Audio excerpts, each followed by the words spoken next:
Good morning, Synod. Please be seated. As we start, William Nye is going to say a few words.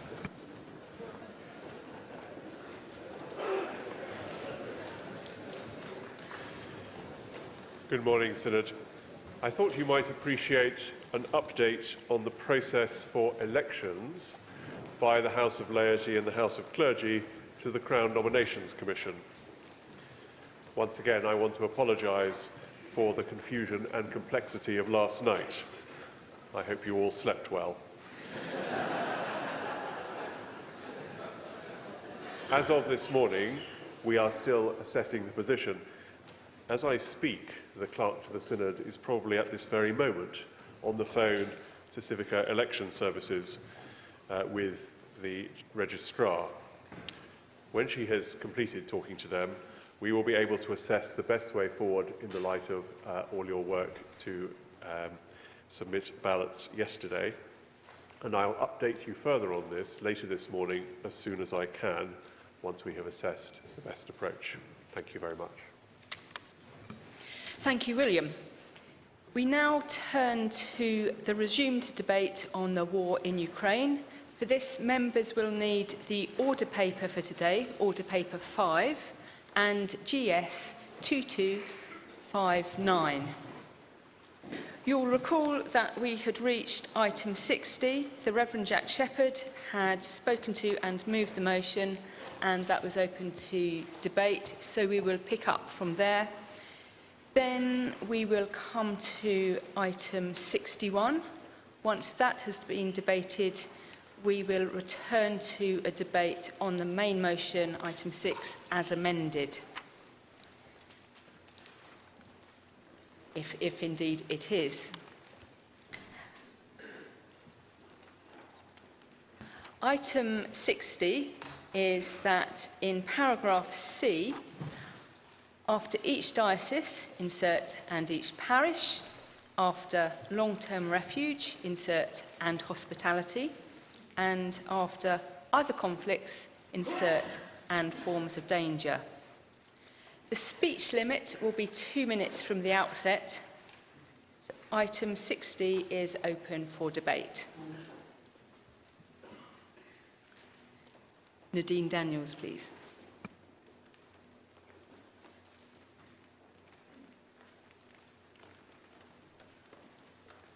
Thank you, Chair. Nadine Daniel, 347 Liverpool.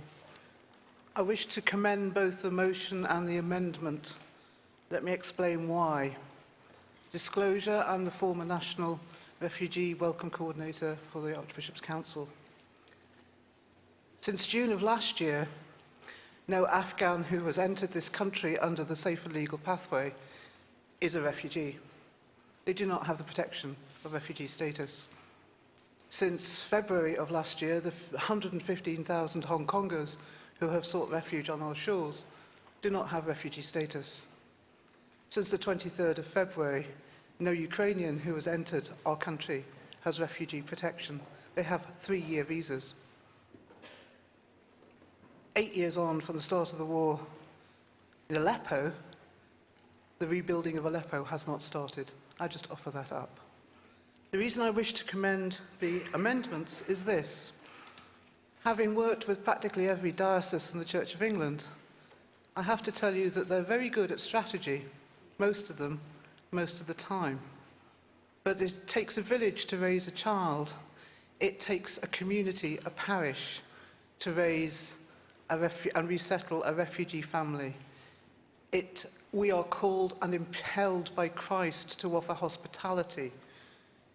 And it isn't just war that causes people to flee to our shores. So I would urge you to support both the motion and its amendment. Thank you, Synod.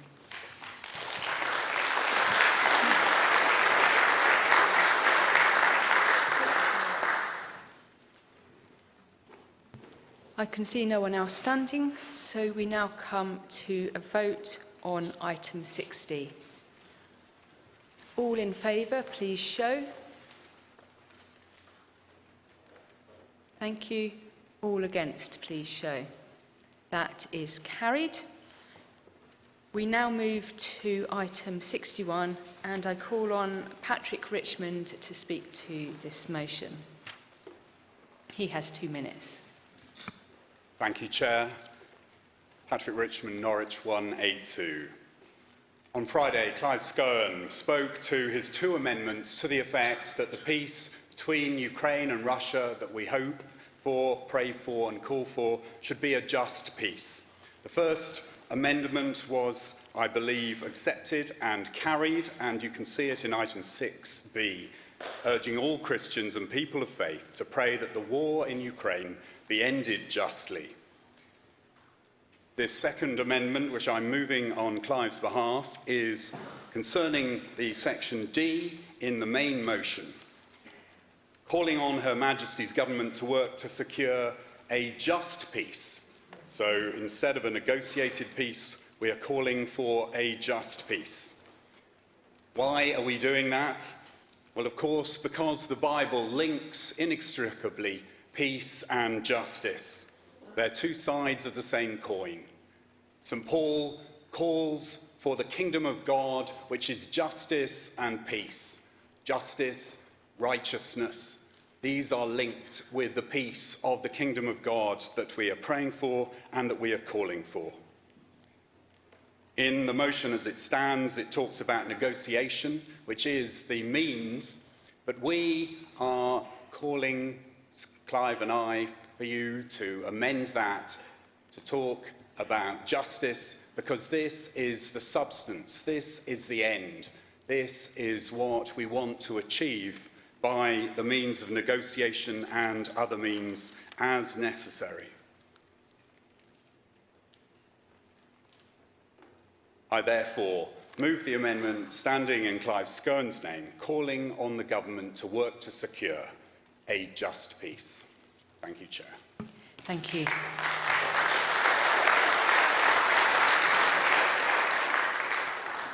Bishop of Leeds, do you support this amendment, please? Baines Leeds 22. I'm not going to resist it. I think the point of the wording is that a lot of people resist the idea of negotiation. But however this conflict ends, there has to be negotiation of what happens thereafter. So I would prefer it if we kept the word negotiation and stick just in, but that isn't what's proposed, so I'm not going to resist it, but I made my point. Thank you. Item 61 is now open for debate.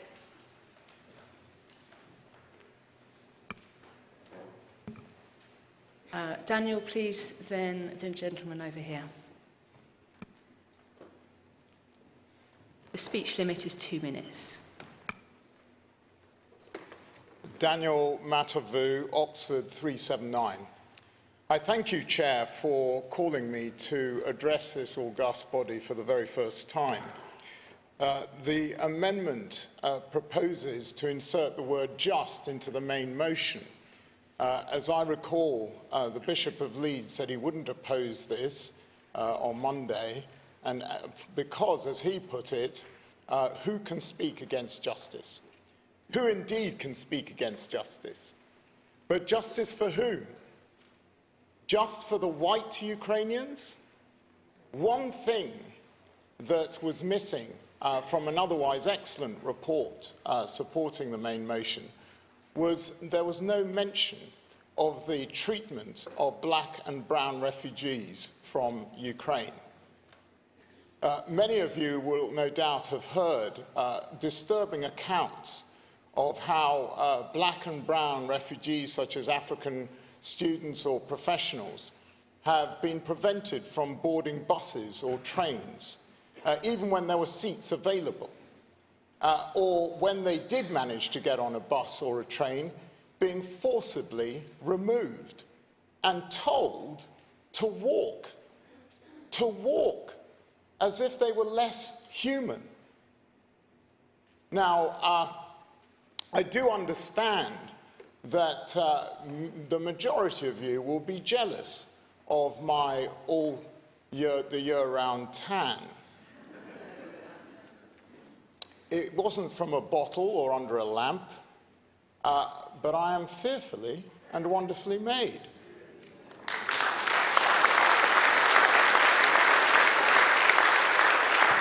As are all my black brothers and sisters, and, by the way, as are all of you. But it doesn't just stop at the border. The EU countries have been ready to fling their borders open to receive refugees from Ukraine, but white refugees from Ukraine. The fact is that black and brown refugees have found it much harder to get visas and permanent residency in another country. My brothers and sisters, whilst I support the amendment and I wholeheartedly support the main motion, it doesn't go far enough in my view. Thank you. This synod should denounce the differential treatment of black and brown refugees from Ukraine. Thank you.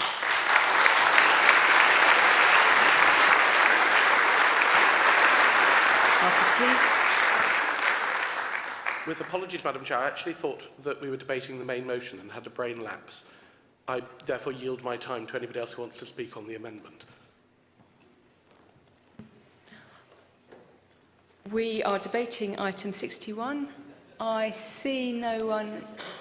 Oh, I do see someone standing. Please do come and speak.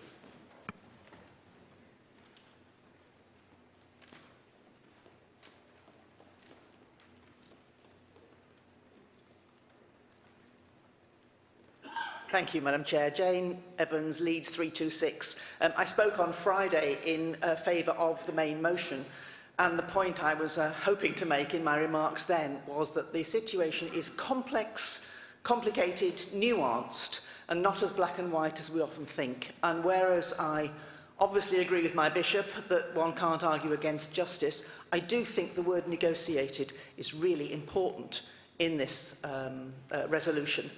Because of the complexity of the situation. I therefore oppose the amendment. Thank you. I'm now minded to test the mind of Synod on a motion for closure. So we're voting to close item 61. All in favour, please show. Thank you. All against, please show. That is carried. We now come to a vote on item 61. All in favour, please show.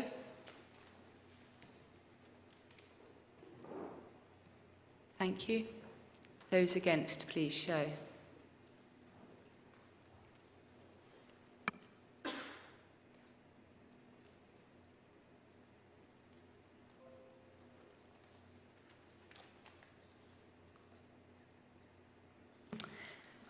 Thank you. That is very close. So I'm going to order a counted vote of the whole synod.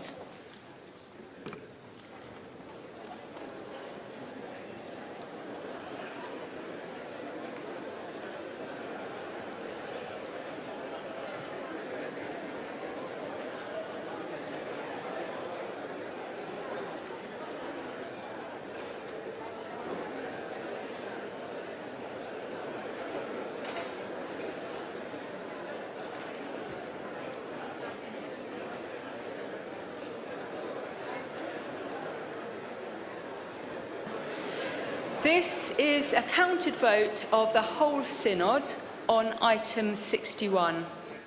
Those present at Church House using the voting handsets and who wish to vote in favour should press 1. Those against should press 2. Those who wish to record an abstention should press 3. Those participating remotely should use the online voting platform and vote or register an abstention using the buttons on the screen.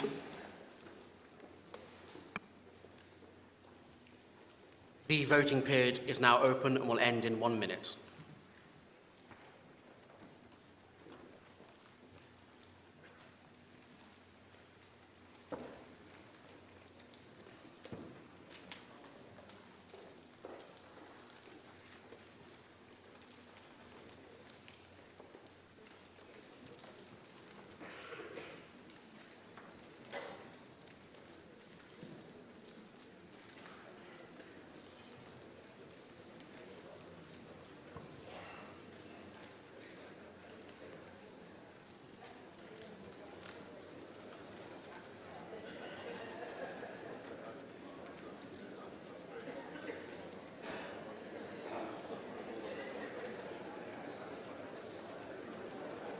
The voting period will end in 15 seconds.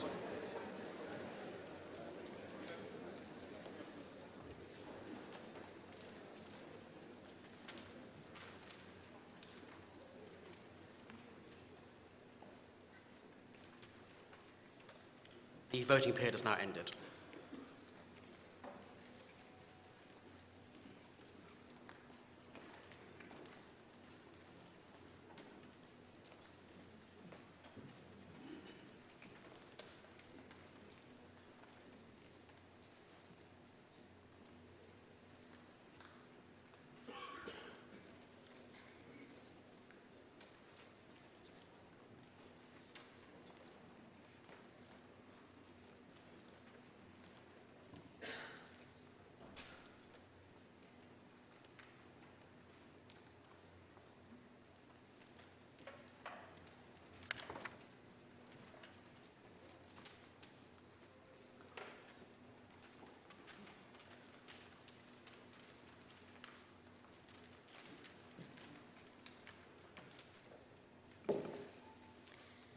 The voting on item 61 was as follows. Those voting for, 137. Those voting against, 147. Those abstaining, 29. So that is lost. We now return to debate the main motion as amended.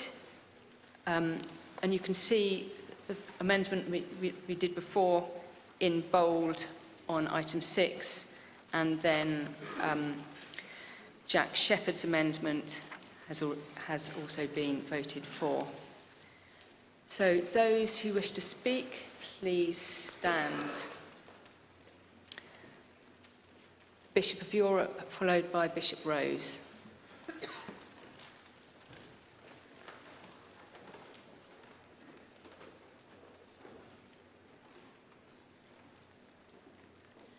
Thank you for calling me, Chair. Robert Innes, 17, Europe. I want to begin by thanking most sincerely all those who have supported the appeal for Ukraine launched by the Diocese in Europe and USPG. We have raised over £300,000, which is being used for humanitarian work in Ukraine and amongst Ukrainian refugees. My diocese includes a chaplaincy in Kyiv. It also includes chaplaincies in Riga, Tallinn and Helsinki. On frontline states, some of whose members are really frightened at what might lie ahead for them. And the first thing I want to say is we need to watch our language really carefully, because those who live very close to the border with Russia hear what we say and rely on us to speak words of peace. I want to talk mainly about Russia. At the beginning of this week, beginning of last week, I made a pastoral visit to our chaplaincy in Moscow and its chaplain Malcolm Rogers. I visited the Tetrikov Museum of Russian Art, and for the first time in my life I stood before Andrei Rublev's icon of the Trinity, an icon which has been deeply influential in my own spirituality and is arguably the icon which has had the most influence on post-war Western Trinitarian theology. But the point is that the Tetrikov Museum has no less than 55 galleries full of Russian art, most of it religious, and an extraordinary contribution to European culture. I spoke with an older American lady on our church council. She told me about her husband, aged 85. I asked her what he thinks about the situation in Ukraine. She said he believes it's a clash of civilizations, a clash between the secular West and Russian orthodoxy. Amongst Russians of his age, she said, that is the commonly held view. Now, we surely all want to condemn the illegal and unjustifiable actions of the Russian regime in Ukraine, but that cannot and must not mean the demonisation of Russian people or Russian culture or our brothers and sisters in the Russian Orthodox Church. We're at an extremely delicate and dangerous point in European history. It's imperative that we find ways of keeping dialogue with Russian people and the Russian Orthodox Church open, and as a church, we must hold the leadership of the Russian Orthodox Church account, unhesitatingly condemn Russian leadership aggression, and at the same time be very careful in our actions and words of feeding into a narrative that the Russian regime itself propagates and which can only undermine the cause of peace and reconciliation.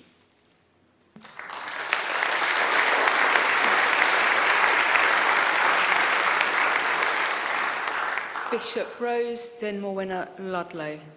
The speech limit is 2 minutes still. Rose Hudson-Wilkin, 43. Thank you for calling me Chair. I just want to very briefly say that I hope that we will have some joined up thinking, because it is not just praying for justice, and justice is already included in the motion.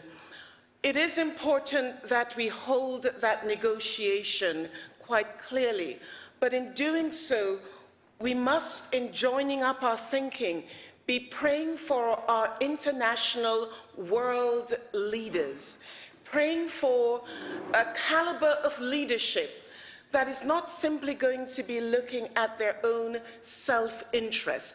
We mustn't make this decision because it might upset our voters. We want greater leaders than that internationally, who are going to look in the round and care about humanity and be able to sit around the table long before wars start and negotiate the kind of world, for the kind of world that is necessary for us to celebrate that we are all fearfully and wonderfully made in the image of God. Thank you.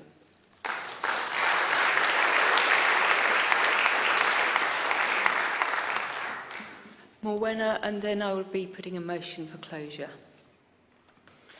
Thank you, Chair, for asking me to speak. This is my maiden speech. Everything I say will be in support of the motion and echoing the words of Bishop Robert we've just heard. I would also like to draw the attention of Synod to a declaration of Orthodox theologians on the Russian world theology, published in March 2022. You can find it on the publicorthodoxy.org website. In this statement, Orthodox theologians from various traditions and locations condemn Putin's invasion of Ukraine and Russian claims of political and religious control over Ukraine. However, they also do something else. They note the polarizing rhetoric emerging from Putin, supported by some members of the Moscow Patriarchate in Russia. This is Putin's rhetoric. We do not have to accept it.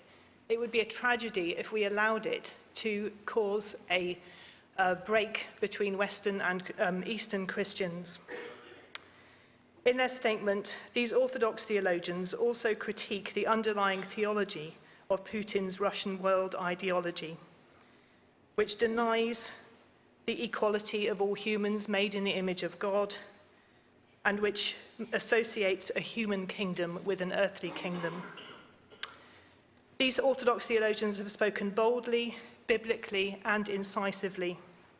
There are Orthodox Christians, especially in Russia, who are showing considerable bravery in speaking out. These too are our neighbours. So I would support and urge your support of this motion, because it is not just a political and humanitarian motion, but it is a theological issue causing us to express what our true Christian values are. Therefore, I ask you to support it. Thank you.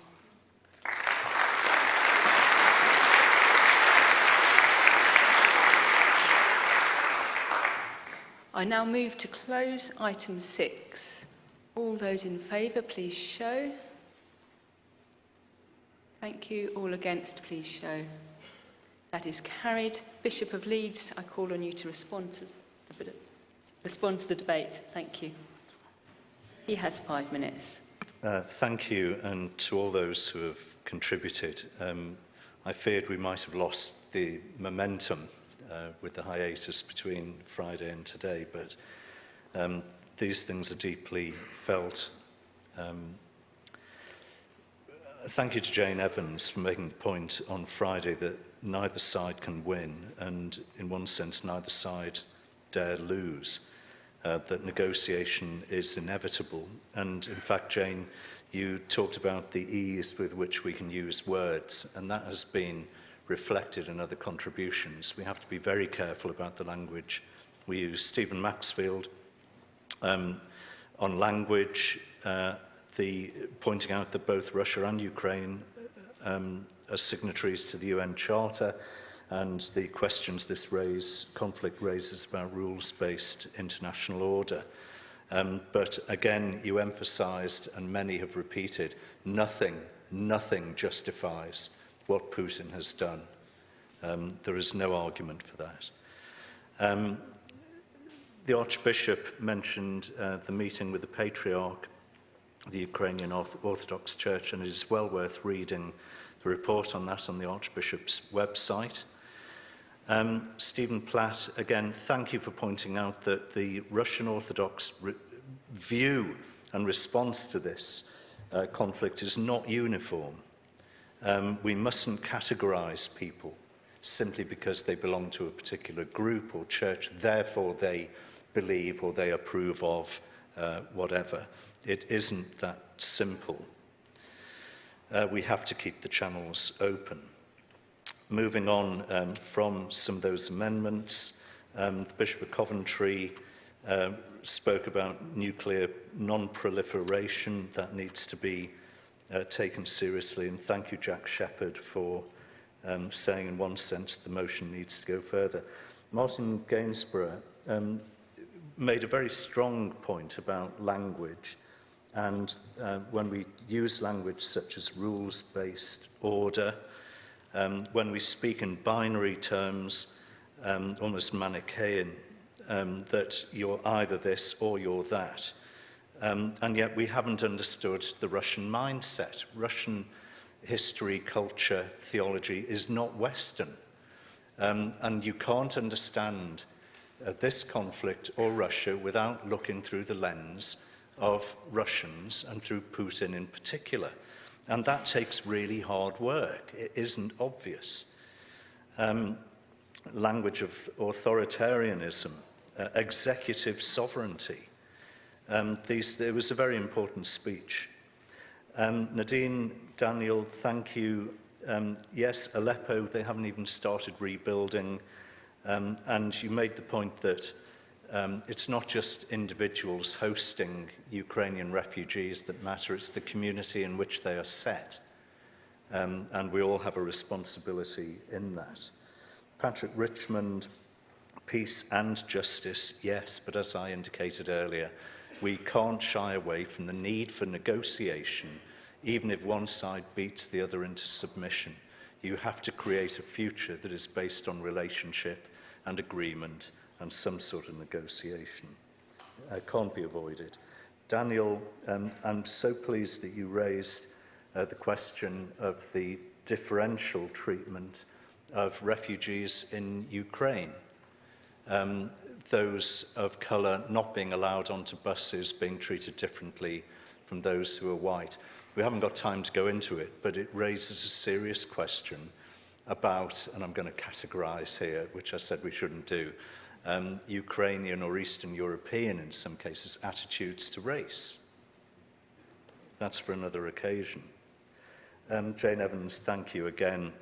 Bishop in Europe, very important that we listen to you and that we pray for your people, and that you remind us that there are neighbours to Russia who will listen through very different ears from those of us who are fairly remote. Rose, thank you. Perspicacious leadership we all need. And Morwenna, thank you again. I think in conclusion, all I'd want to do is say that in all the complexity of this stuff, that we simply need to pray very simply and with very few words. Lord, have mercy. Christ, have mercy. Lord, have mercy. I beg to move. Thank you, Bishop. Item 6, as amended, is now being put to the vote. Point of order.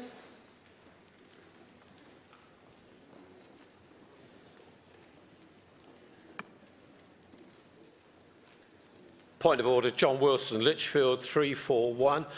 This is an important item and it's asking the government to take action, so it would be useful and important to have an accurate count of the vote. Would you order a count of the Synod? Yes. Thank you.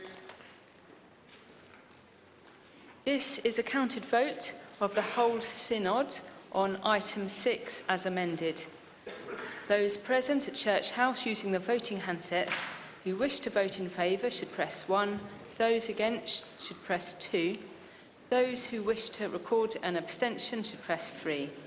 Those participating remotely should use the online voting platform and vote or register an abstention using the buttons on the screen.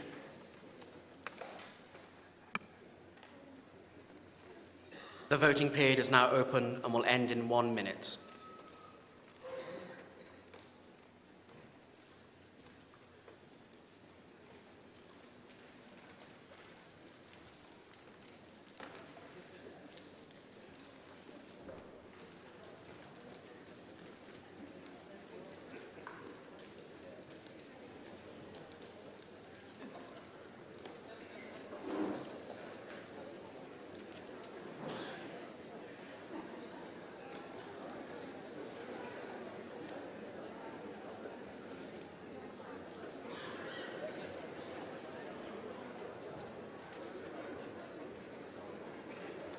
The voting period will end in 15 seconds.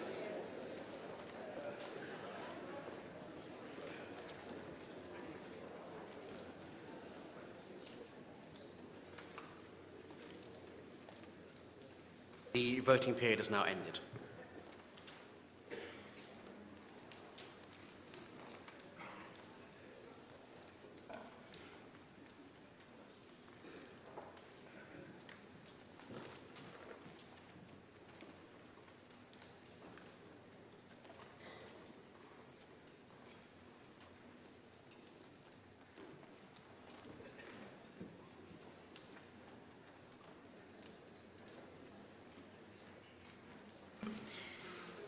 There voted in favour of item 6 as amended 323.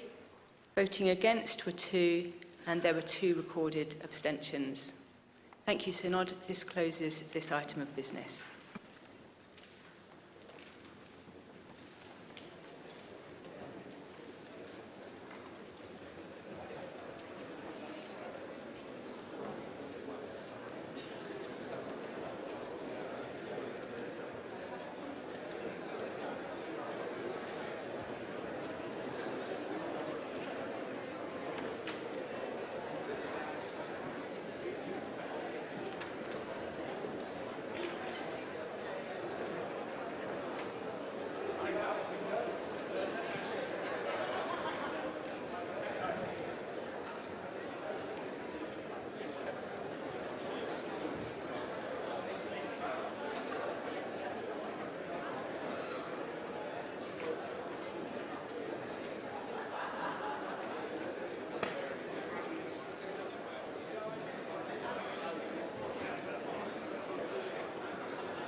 We come now to the Archbishop's Council's annual report. This is a presentation under Standing Order 107.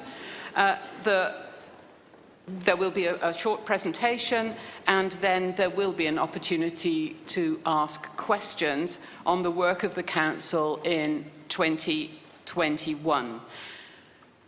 They will be questions only, not speeches, and the questions will be taken in batches of 3. So I'll be calling 3 people at a time.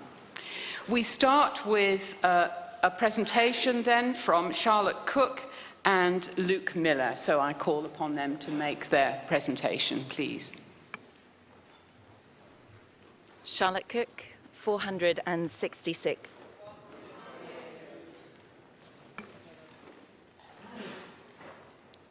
Hello.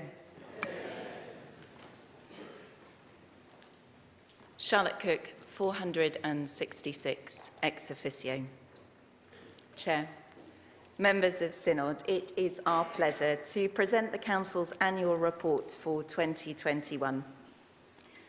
This will be the last annual report under the 9 objectives from the extended quinquennium: evangelism, discipleship, ministry, common good, education, resources for the Church, safeguarding, governance, and a church for all people.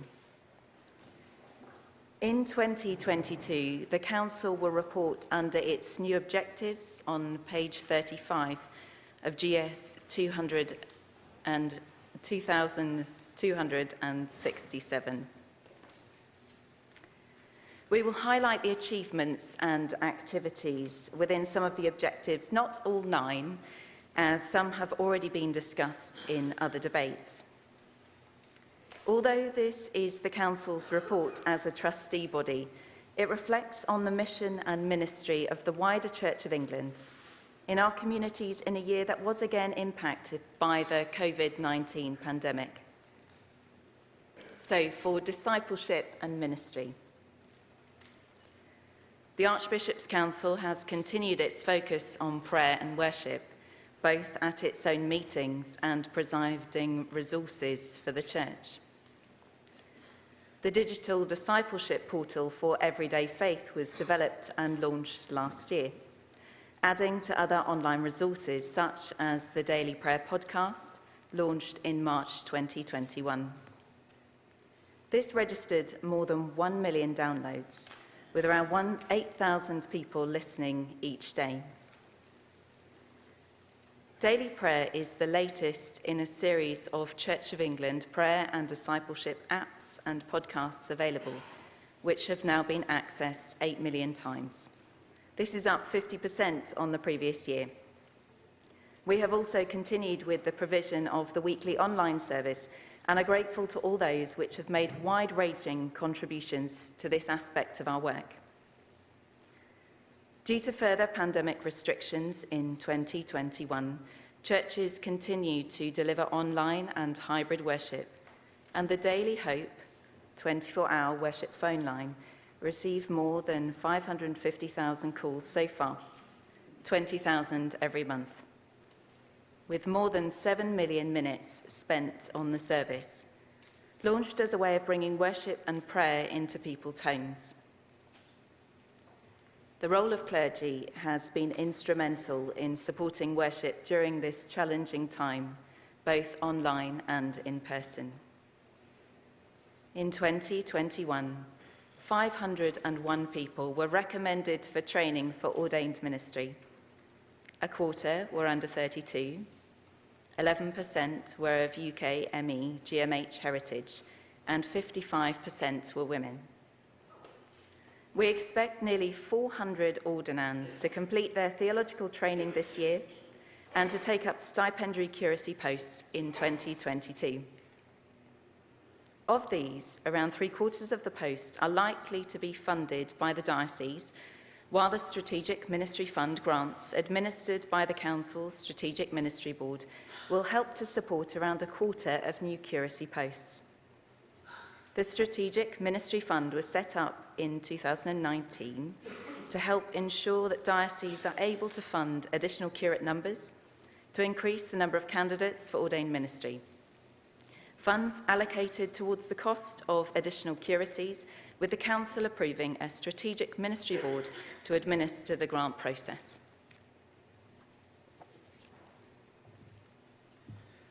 Under the heading of social action and a church for all, work has continued on advocating that the government should lift the 2-child limit in the wake of the sharp rise in new claims for universal credit caused by the coronavirus pandemic. The Council's Mission and Public Affairs Division, together with the Child Poverty Action Group, had previously conducted and published research on the impact of the 2-child limit in tax credits and universal credit. The document All Kids Count, the impact of the 2-child limit after 2 years. The Social Impact Investment Programme was established in 2021 to deploy social investment capital to advance the Church's missional objectives. Last year, the Council made its first commitment in this space, £1.6 million, to the Women in Safe Homes Fund, which works in partnership with organisations to provide homes for vulnerable women and their children who are homeless or at the risk of homelessness. The Council studied the report of the Archbishop's Anti-Racism Task Force and agreed immediately to begin to take forward 34 of the 39 recommendations which were directed to the National Church. The Racial Justice Commission was established and will work on enabling the flourishing of all people, who engage with the Church. A fifth of the Church of England's 12,500 parishes are estates parishes, and focused work has taken place to support engagement in these deprived areas.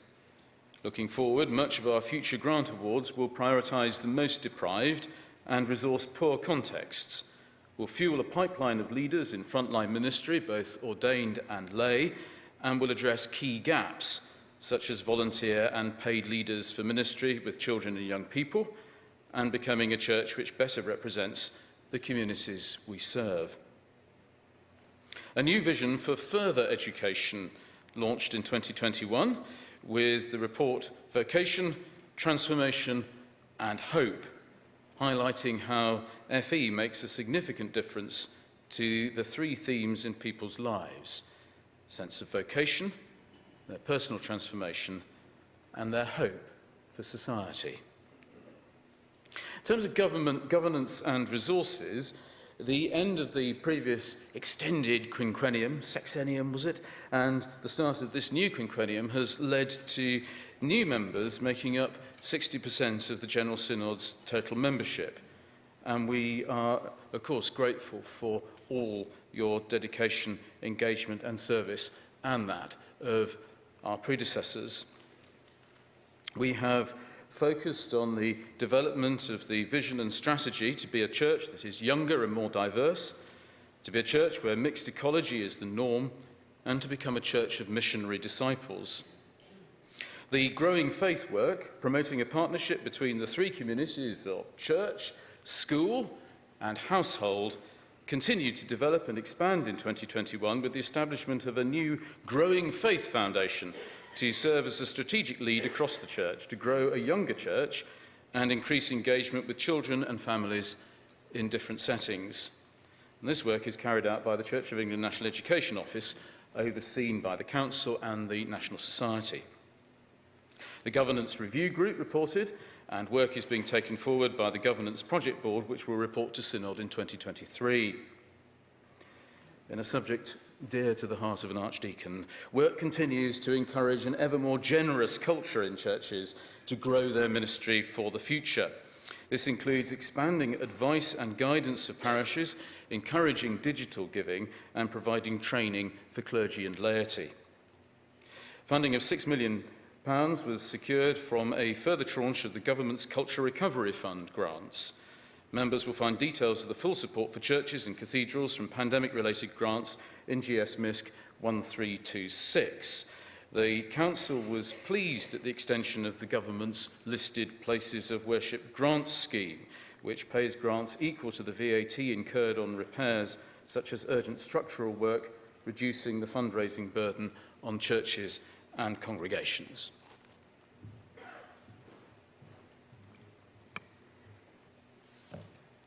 So I hope that that gives you a flavour of some of the Council's work on behalf of the Church this year. And I do want to emphasise that on behalf of the Church this year. As I conclude on behalf of this Council, I would like to thank William and the staff team for their support, advice and unstinting work in support of the Council members and of the whole Church during this year.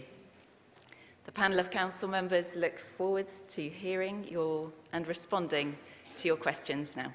So thank you.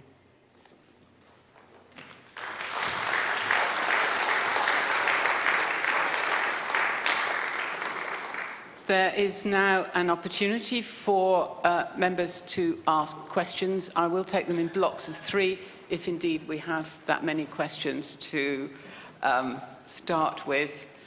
We have 2 people standing, I see.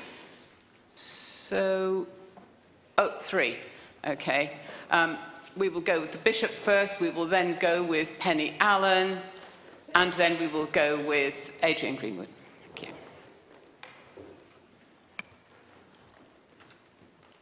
you.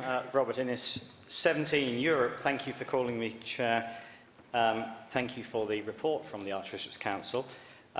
The report deals very extensively with the Church of England's work in England. I was looking for references to work beyond England, in the Channel Islands, the Isle of Man, and indeed in Europe. I couldn't find any, but perhaps I'm just missing them, and if I am, could you tell me where they are? More broadly, and referencing the previous debate on Ukraine, work with other churches is extremely important in a fragmented and divided world where misunderstandings arise very easily.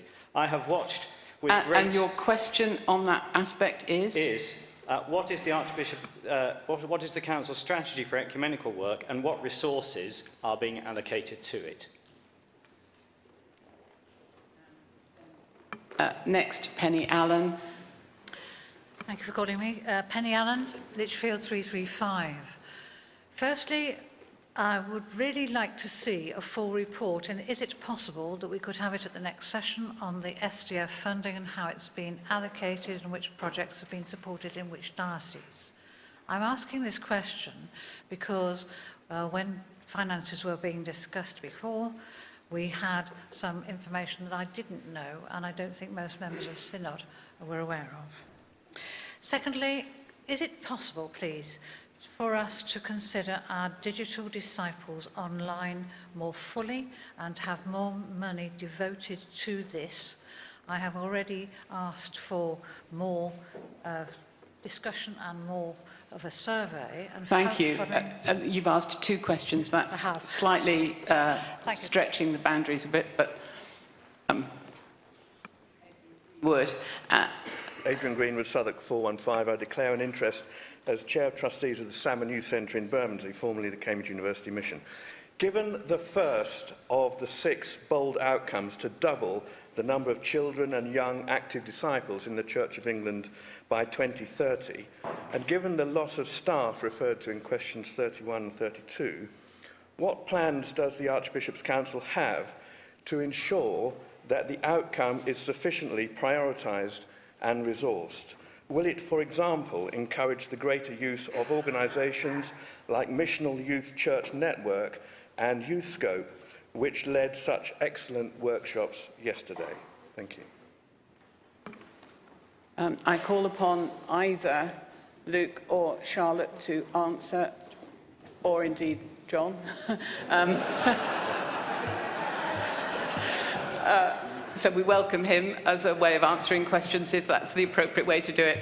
So we have answers to those 3 questions. Thank you. It will very quickly become obvious the way this works. I do the easy ones, so I'll do the first 2. I will be doing the easy ones, and I'll leave the hard ones to Charlotte and Luke. So I'm giving you the last one, OK? Robert, we don't do a Cook's tour of every part of the geography. I know that we've had extensive conversations with Europe about potential funding. We have a scheme in Soda and Man going on, so we just don't list every geography. But I take your point about inclusion. And on ecumenical pieces, that's covered in Vote 3, which I'll be picking up on the budget. We do have a budget for grants to ecumenical bodies, and I know that the archbishops themselves, well beyond the Archbishops' Council, do much to foster ecumenical relations. Penny, I think your answers on the first one about getting the full details of SDF funding, I would direct you particularly to the Strategic Investment Board report, which gets published annually and I believe is available to all General Synod members. If not, it certainly should be, which gives you the level of detail I think you're seeking for, and if there's more detail you want, we can include it in a future year's report. You already picked up with me the question of digital disciples. Absolutely right, it's an excellent point. And when we come to consider the 3-year programme for the digital spend, I shall be keen to see it included there. Can one of you help on the children? Certainly. And just to say for Penny that the staff help us with the Strategic Investment Board report is GS-MISC 1327. If you want to look that up, 1327. In terms of Adrian Greenwood's point about children and young people, we certainly wish to work with all possible partners. Good work with children and young people is something which needs to be supported from the centre and bubble up as far as possible from the bottom. and many members of Synod are actively engaged in young people's work. I'm wearing my Sea Cadet Chaplain's badge. You will have seen the display for chaplaincies to all kinds of different organisations, many of which are youth organisations in the exhibition centre, and there are many other organisations like Youthscape and those others mentioned by Adrian, and I'm sure members will have many others they know. We need to be supporting all of those as in all of our work, and ensuring that Archbishop's Council puts in appropriate structures which ensure that youth work is supported both from the top but also adumbrated from the local level where our young people are. Thank you. Opportunity for further questions there. And Ros Clark, thank you. And do I... yes, straight ahead of me. Yes, please. Thank you.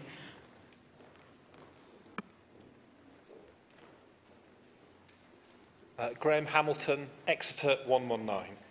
Thank you for a really helpful report outlining the comprehensive work of the Archbishop's Council and for the wider Church.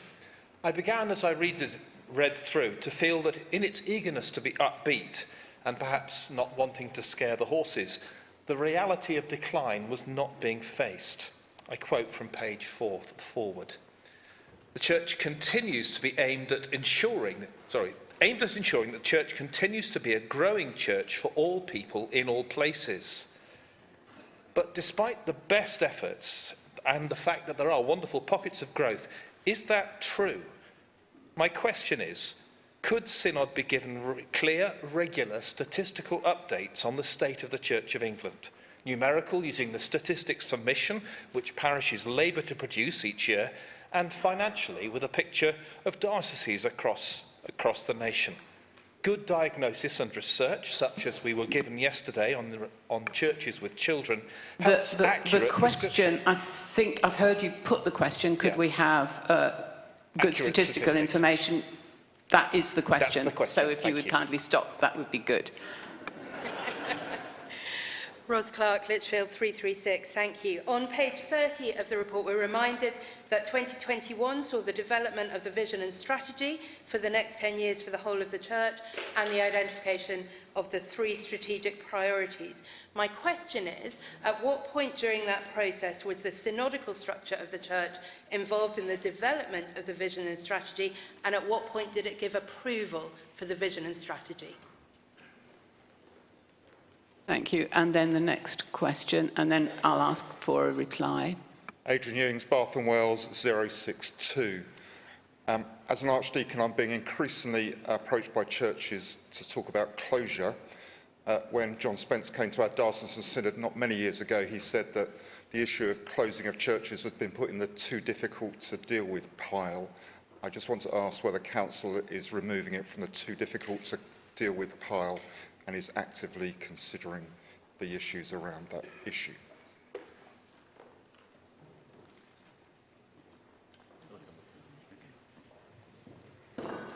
So Graham and Ros, I'll seek to answer your questions. Thank you so much for them.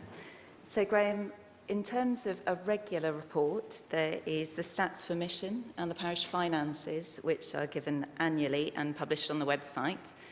There is no move to look at anything more regularly than that.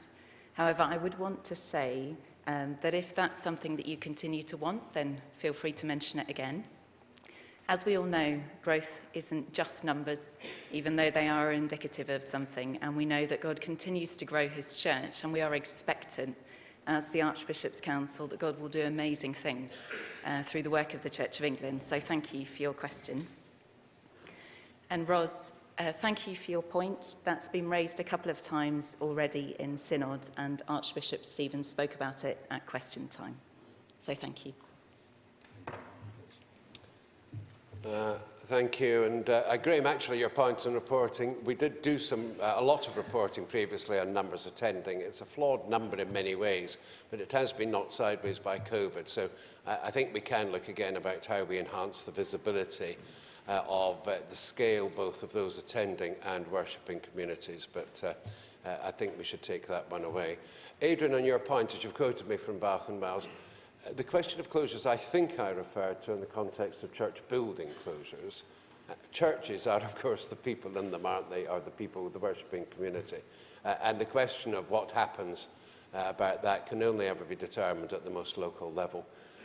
The bigger issue of church buildings and the legacy we have of the country's majority number of listed buildings is, I think, something which I don't like saying it's on the too difficult pile, but in many ways it still has to be addressed at strategic level. And I understand that. And I think sometimes one operates in an Archbishop's Council aware of these things, but not always able to find the solutions to them when there are other priorities to address. Thank you. In view of the pressure on the agenda, I think we could allow ourselves one further round of questions, but no more than that. If anyone has any further questions, 2 people up there behind the clergy eyes notice. Thank you. And then we will have to wrap up this item on the agenda in order to move on and get through all the other things that we have to deal with.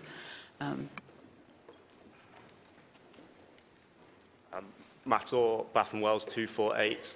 As seen in the Talking Jesus report launched earlier this year, the highest percentage of people have come to faith did so, quote, from birth, with the second highest being from the 15 to 18 range, followed equally by the 11s to 14s and the 5 to 10s. Does the Council believe that there could be more to be done to the budget to reflect this information in regards to funding evangelism? Thank you. And the next speaker, and that's the last question. Yeah, Tim Bateman, Birmingham 63. This is regarding the education section. Given we want to reach more children and young people from non-church backgrounds, and given children and young people from non-church backgrounds are found in many of our Church of England schools, this obviously links to our vision for evangelism strategy. What would you love to see happen to achieve reaching children and young people of non-church backgrounds in our Church of England schools? Could you flesh this out a bit more? Thank you. I'll have a go at both of those. Matt, yes, I think that, personally speaking, anything that we can do to support the growth of young people's faith, and particularly within families, and that tripodal piece of work, that it's families at home, it's school, and it's church, and the 3 things need to work together in order effectively to nurture, particularly those of us like myself who grew up in the faith. It's a clear point, and there's clear work going on in that that we need to continue to support. Tim, yes, I think that we've got an amazing thing, and what would I like to see? I'd like to see lots of other schools using the SIAMs that we have, the inspection regime for schools. And I'd like to see churches looking at how they might look at their own practice against what schools are asked to do. Because in a Church of England school, the inspector can wander up to any child in any year group and say, what does your prayer life mean? How do you talk about your faith?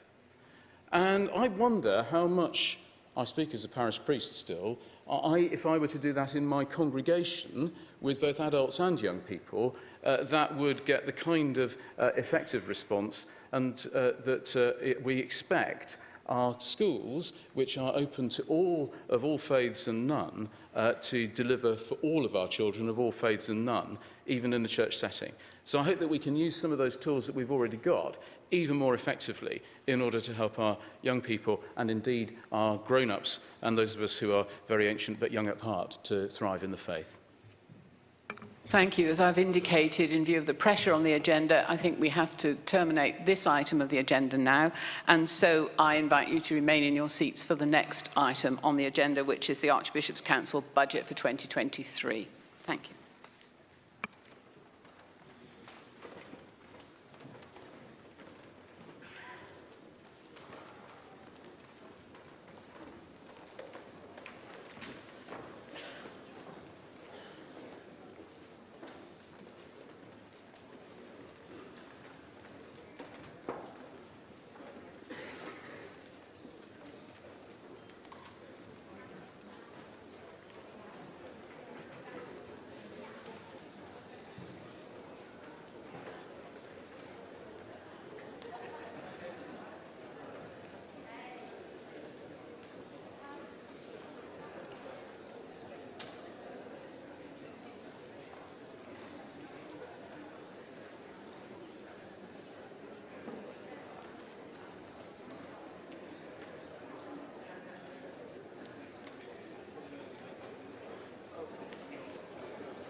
Good morning, Synod.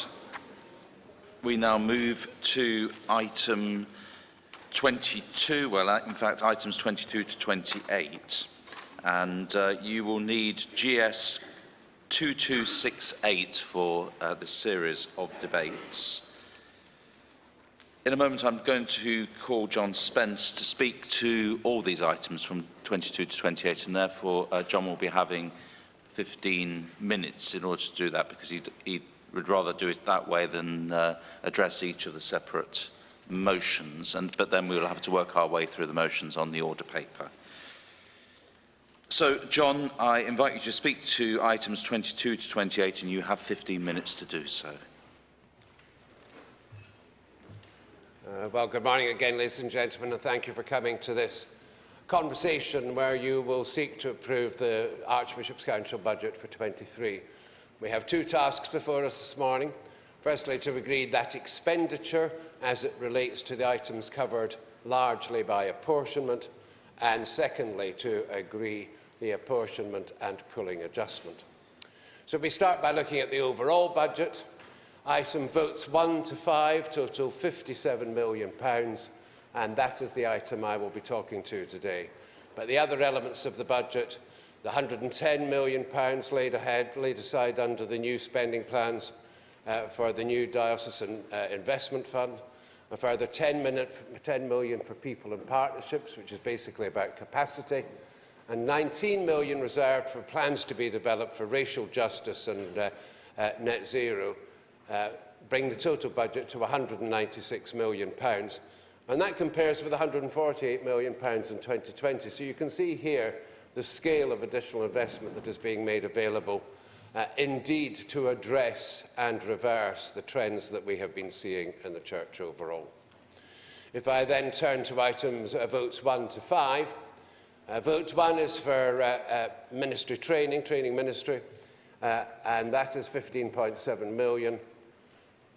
National Church responsibilities, £33.1 million. On to vote 3, which says here grants. It's grants to ecumenical bodies, Robert Innes, and provisions for other purposes, £1.5 million. We have a 0.6 million there under vote 4. That's our responsibility for pensions to mission agencies where we have been providing the personnel. And then finally, vote 5, retired clergy housing under the long-term agreement to continue and grow the funding of this item, £5.8 million. But I guess what you can see there is how that is funded, that £56.8 million in total, funded 31.3 million from the apportionment, and I thank all the dioceses for continuing to support us with this funding. 19.9 from the Church Commissioners, and the rest of the funding coming in from other outside providers through grants, or from the income we earn through sublettings or in the use of our reserves. So that is how the funding is in place. But what may be of greatest interest is to understand where the key changes in spend are coming. So under vote 1, ordinands and curates, ministry training, I regret to say that we will see a decline spend in 2023 of 15.7 million, down from a budget of 16.8 million last year. In 2015, in response to what Dioceses told us, we set to have a target of growing the number of ordinands by 50% in 2020, and that goal was largely achieved. We now see that large number coming out of training not being balanced by the number going in. And surely this is the expenditure line we would want to see increase in future years. And I'm encouraged by the news that there's an expectation of an 11% increase next year against this year's number. Within the National Church responsibilities, well, safeguarding has been an ever greater sum. And when we budgeted for 22, we budgeted in the sum of 4.8 million. It was subsequently determined that we should roll out the regional model more quickly, and we had to find extra funding for the Safe Spaces project, which is so important to the survivors. And so that is why that budget was exceeded and is largely replicated in 2023. We continue to increase the investment in digital work penny, and it is exactly that extra resource that we can use for the areas that you were talking about earlier. But the big change in the National Church Responsibilities Vote 2 is down at the bottom there under Emerging Church. Now, this is a strange label for it, but it is because it's two elements under the Transforming Effectiveness programme, initiated in 21 and led by Bishop Martin of Edson Dips. There are two elements that are causing this increase. One, simpler support for dioceses and parishes where there are projects to centralise and automate some of the processes previously done on a manual level at parish level, particularly about dioceses, and people are employed in making that happen. And secondly, a £4 million project, which is looking at reconfiguring our accommodation within Church House to reduce significantly our footprint.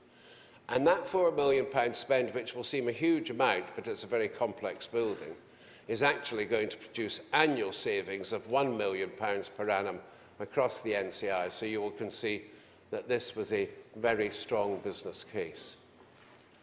Under Vote 3, we do need to increase the figure under Vote 3 to make a £250,000 provision for additional legal costs.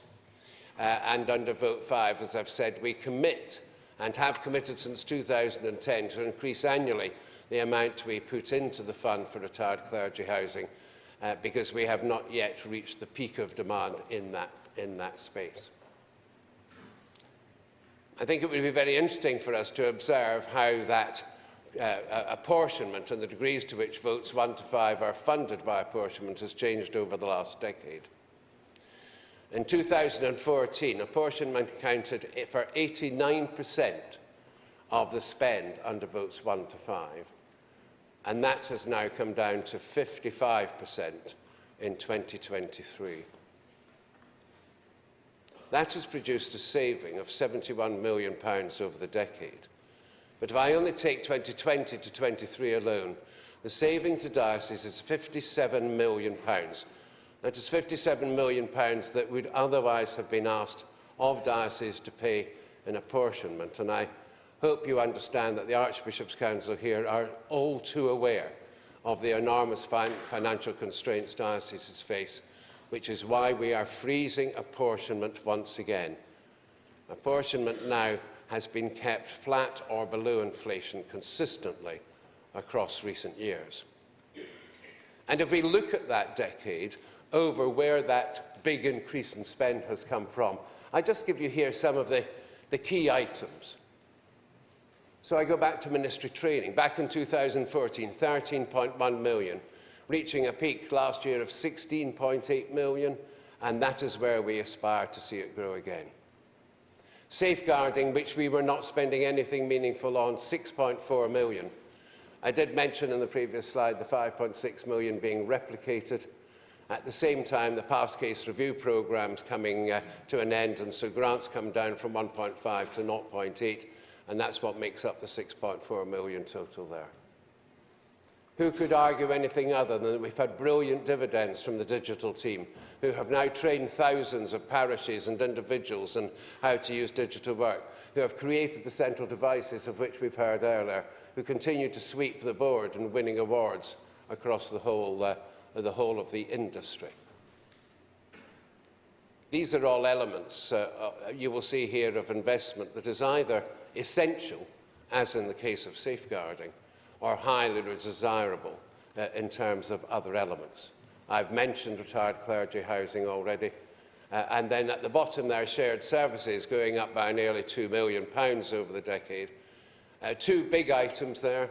Firstly, the creation of a proper data services function to improve the quality and consistency of management information across the church. And secondly, the central funding of the programme to give diocesan giving advisors the Giving and Generosity programme from which so many dioceses are already benefiting and to which I'll return in a moment. I would want to, at this point, just give thanks, though, to all those who have stepped in to provide that funding over the last decade. Of course, the Church Commissioners, the Corporation of Church House, Benefax, and some other providers as well. But if I turn now to look at the wider picture, ladies and gentlemen, you see where the real financial challenge facing the church is. Since I became your finance chairman in 2014, I have been reporting that the pool of regular givers is growing in age and declining in number, and that giving was only increasing every year because of their increasing personal generosity. By 2019, I was reporting that that had ceased to be the case, that the decline in the numbers was now so strong as to offset the increase in personal generosity. And of course, COVID has hit us very hard, indeed particularly among that very pool. In 2020, we saw a 7% decline in parish share against 2019. And that was compounded by a further 3% decline in 2021. I'm pleased to say that so far this year we're seeing a 3% increase, but the fact is we're still 7% below 2019 levels. Moreover, since 2019, we have seen compound inflation totaling 12%. So the reduction in the spending power of that parish share is approximately 20%.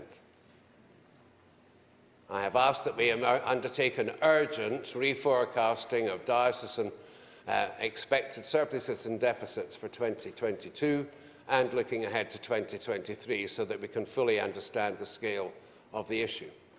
But can I just say to you that beneath that 7% aggregate number, that there is the most extraordinary range.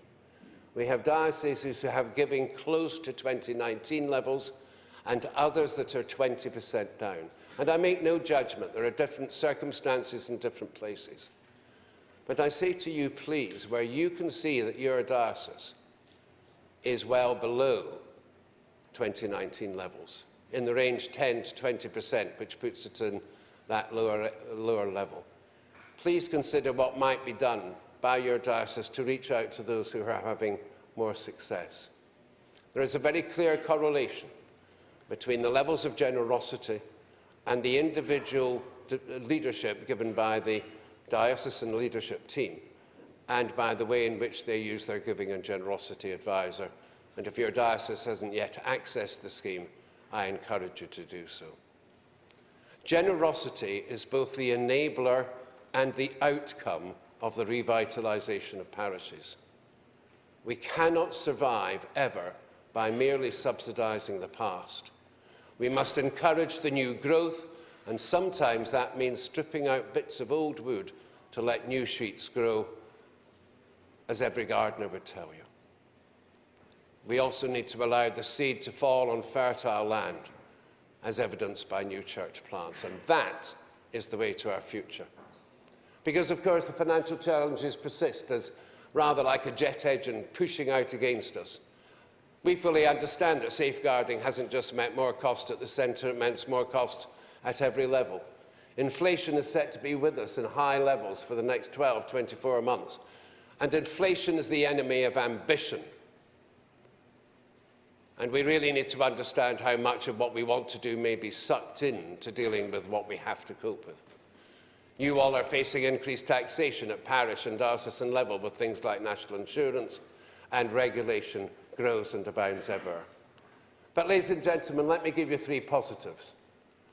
The Clergy Pension Fund, which was heavily in deficit through brilliant work by the Pensions Board under John Ball, have now returned to surplus, and earlier this year we were able to announce an interim 3% reduction in the contribution rate from 39.9% to 36%, so actually nearer 4%.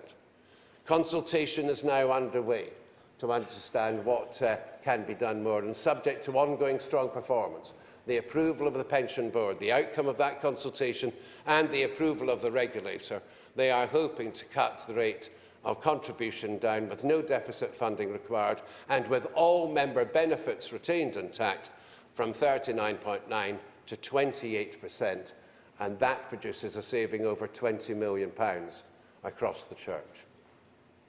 And while we have our cash challenges now, we have the benefit of the wonderful investment performances that have taken place across the years. At national level with the Pensions Board, to whom I've just alluded, the sustainability of the Church Commissioners' funds, and the fact that at parish level we still see reserves of around £1 billion in aggregate.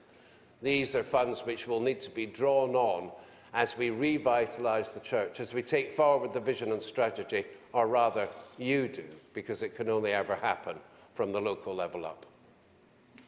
And the final great thing we have going for us is that we are united. As we talked about on Saturday in worship, we are a unity, we are one body in Christ.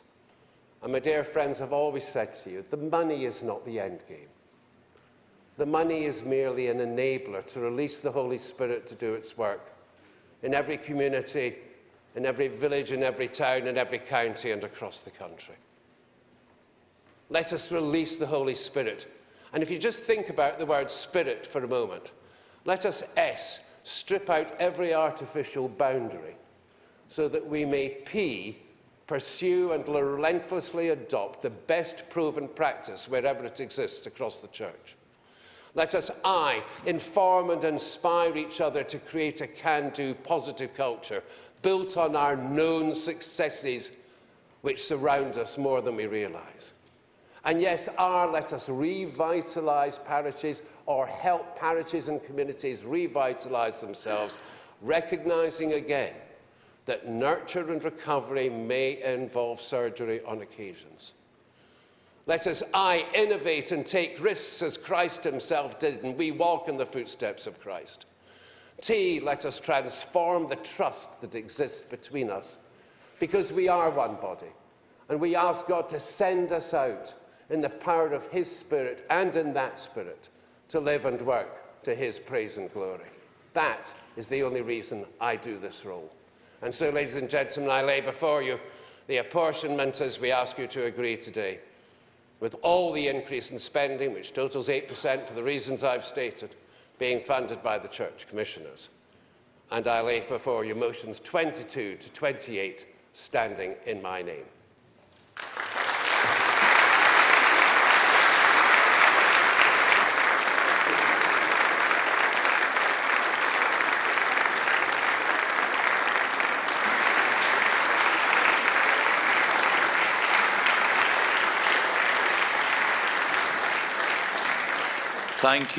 Thank you, John, for that masterful presentation. I'm taking that that you've moved item 22, which means that item 22, which is the report on the budget, GS 2268, is now open for debate.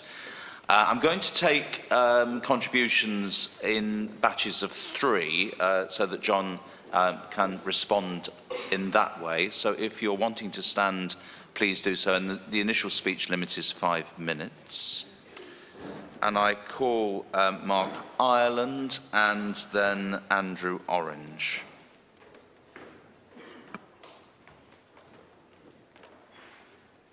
Mark Ireland, Archdeacon of Blackburn, number 69. Thank you very much, John, for your inspiring presentation and for the exciting vision which the Archbishop's Council has for taking forward the spiritual and numerical growth of the Church. If a budget is vision in numbers, then I'm excited about the budget that you're presenting.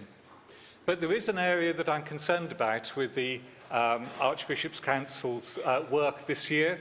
It's one where I think actually we may have both a lack of financial ambition and be imposing a cost on the parishes.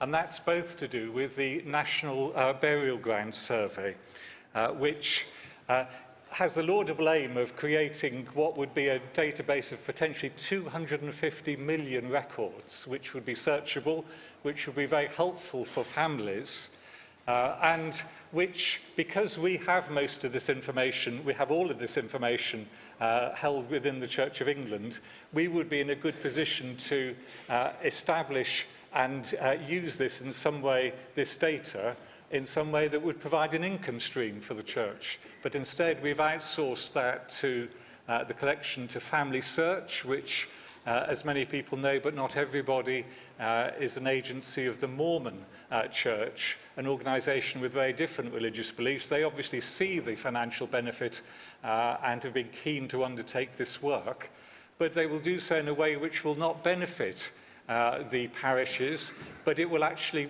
cause a cost at a number of levels. One, directly to parishes, because every parish that wants to maintain its digital record will then have to pay a subscription of £96 a year, increasing no doubt with inflation, but also because there will be a cost, because at the moment most of our records are held by the county record officers, who do a sterling job as diocesan archivists, and they're able to monetize searches on those records for themselves, which subsidise the fact that they maintain huge numbers of Church of England records at their own at public expense. Without that income stream, they will probably want to review arrangements which will either come as a cost to the Archbishop's Council or to the diocese or to the parishes. I'm also concerned that by lacking ambition in trying to do this ourselves, or perhaps working in partnership with the chief archivists and local government, we're actually losing income for the church, but we're also causing confusion in the minds of people who are very often vulnerable adults who are looking for information about deceased relatives, who will be directed to the Family Search website, where this information will be available after 3 years. That website is closely linked to the Mormon Church website, and in fact within 4 clicks of the Family Search website, you're on a page which says, do you want to receive prayer and comfort from the Scriptures? If so, fill in this box and 2 of our missionaries will visit you. I put it to you, members of Synod, and I put it to you, John, we should not be outsourcing the pastoral care of vulnerable people in a time of loss to an outside agency which, although it calls itself the Church of Jesus Christ, is in fact not recognised as such by any ecumenical body. I ask the Archbishop's Council to review this agreement it's entered into, both for its financial cost and also for its impact on the spiritual mission of the Church.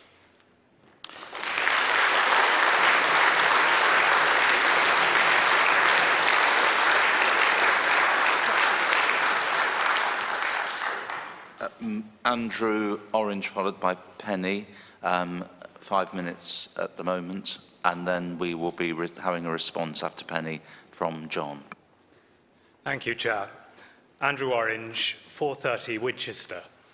I think I can be briefer than 5 minutes. I only want to make one substantial point. It's often said that there is too much cost at the centre of the Church of England.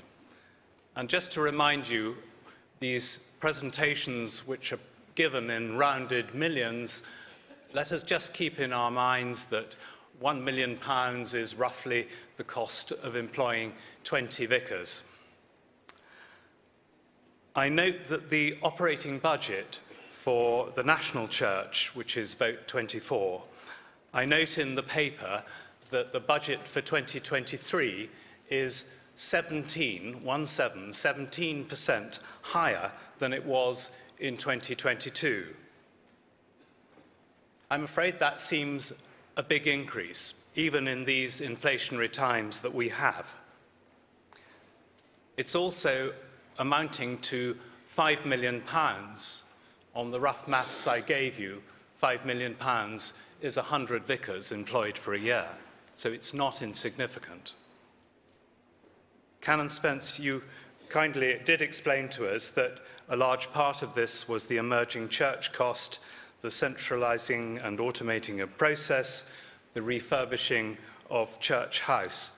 But I just want to put the point that this nevertheless seems to be a very big sum of money, and I will myself not feel able to vote for Vote 24 because of the size of it. Thank you.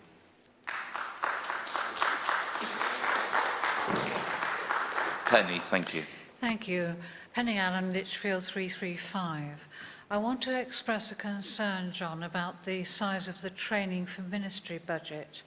And my sole reason for doing this is my concern about loss of posts within dioceses and the future way in which we are regarding the number of ordinands coming forward, the decrease and closure of churches, and the decrease of posts in diocese, I'm seriously concerned that if we raise people's expectation of training for ministry, and at the end of that we are not able to provide them with work, that we are asking people to make a commitment which we cannot finance or sustain. And I think that will be deeply unkind, actually, in the future of the church. And while I deeply hope for the increase in the number of people who come to church as disciples and those who engage with us and become Christians, I am a pragmatist, and I do think we need to be very careful that we do not advance people's expectations of a future in the church in work terms without being able to finance that in the future. Thank you. Thank you, John. Well, thank you. And firstly, Mark, thank you for that. I was leaning over to David White, my ever-present support here, because I was slightly puzzled. But this is an initiative that's been started out of the church buildings team, really, under Becky Clark. And I'd encourage you to have a conversation with her about the detail, because I am being told in my year, this is not something that has physically been discussed at Archbishop's Council. I am told that the costs are not necessarily as you outline. We clearly do not want to do a piece of work if it doesn't add value, but adds a lot of cost and time. So if we can take it off the line, and I will ask that a note be provided to Synod in due course. Andrew, I assure you that, and my colleagues know, I get very concerned about every extra 100,000, let alone every million that we spend.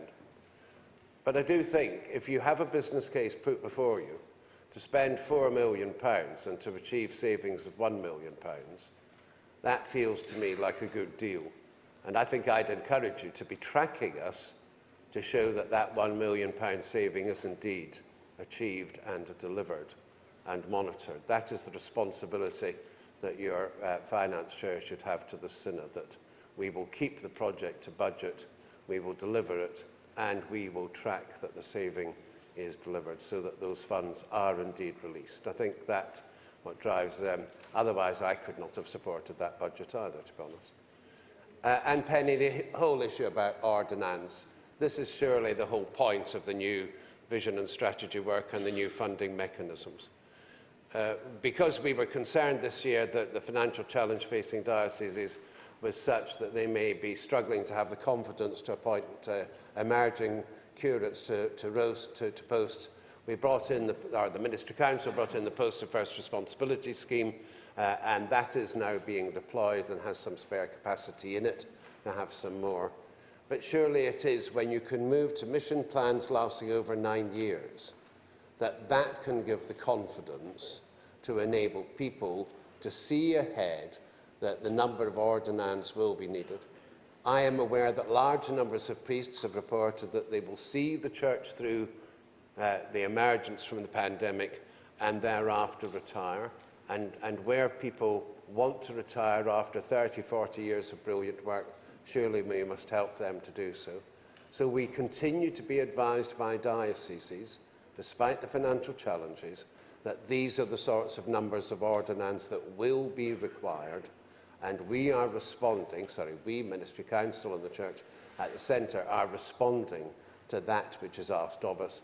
And I really would hope, Penny, that your fears, which I fully understand and empathise with, can be allayed as we bring that 9-year funding model into play as quickly as possible. We continue to debate item 22. The lady there, followed by gentleman there. Thank you. You have 3 minutes now, please. Sue Slater, Lincoln 345. Vote 1 continues to be called Training for Ministry when, as John has clarified, it's about training for ordination. I wish that we could either change the title to include all ministry, lay ministry, or we could have a specific item somewhere which says where the money comes from for the training of lay people, which in many of our other debates is assumed to be something which is going to be the way our vision and strategy are implemented.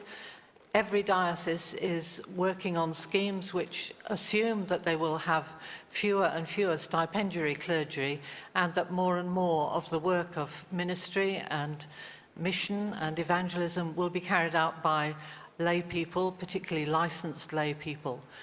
But where is the money for training those people? Is it to be assumed that the dioceses have to find all the money for training lay people? Thank you, sir.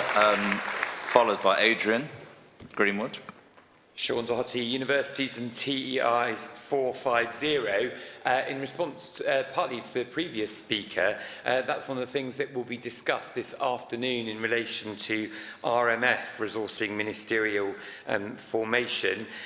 We're very grateful in the TEIs for the support, as John Spence alluded to, the reduction in the numbers coming into training, and therefore the support that the Archbishop's Council has made available to us to mitigate the kind of impact of the fluctuating numbers.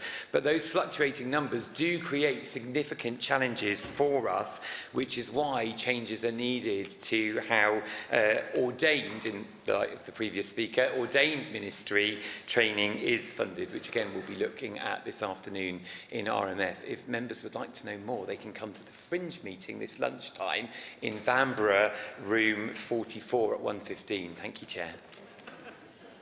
Thanks for the advert. Adrian, 3 minutes. Adrian Greenwood, Southwark 415, and I repeat the declaration of interest that I made earlier in my question. And I'm following up on my question with the concerns around the laudable, bold outcome number 1, doubling the number of children and youth, young active disciples in the Church of England by 2030. I've been involved in non-based church youth work, open youth work, for 50 years.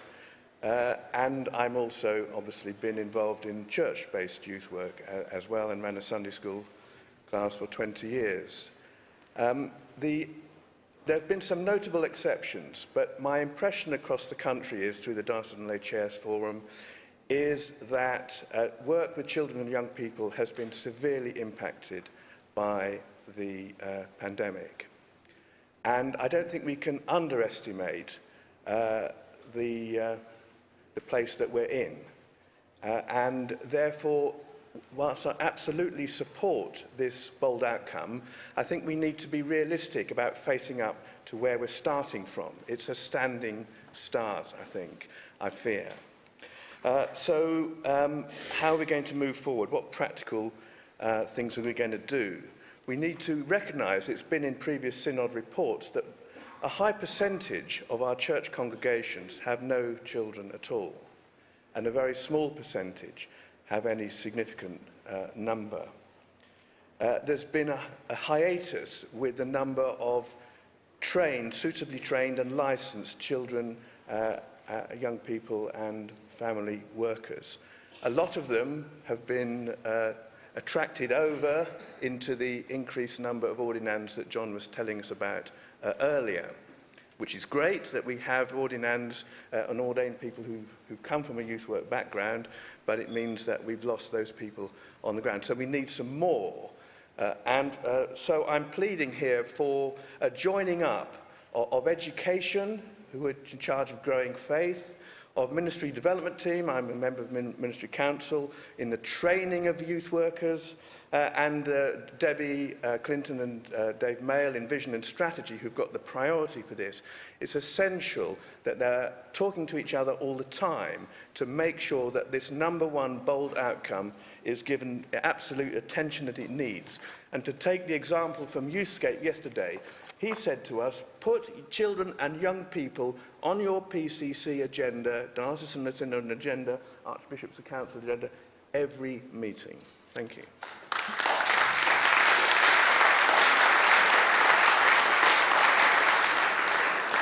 I'm going to ask John to respond to those 3, and then we'll just come back. Thank you. And can I start by thanking Sue for the excellent point. Training for ministry should mean that, and it's ministry in all its forms. I will ask that we consider in future including training of lay ministry in all its forms within Vote 1, or else that we make clear what that title covers. So thank you, Sue, for that.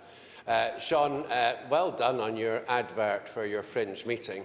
I do feel obliged to respond by saying there's a digital Fringe meeting on at lunchtime as well. So, and I'm chairing that one, so it's bound to be good. But anyway, Sean,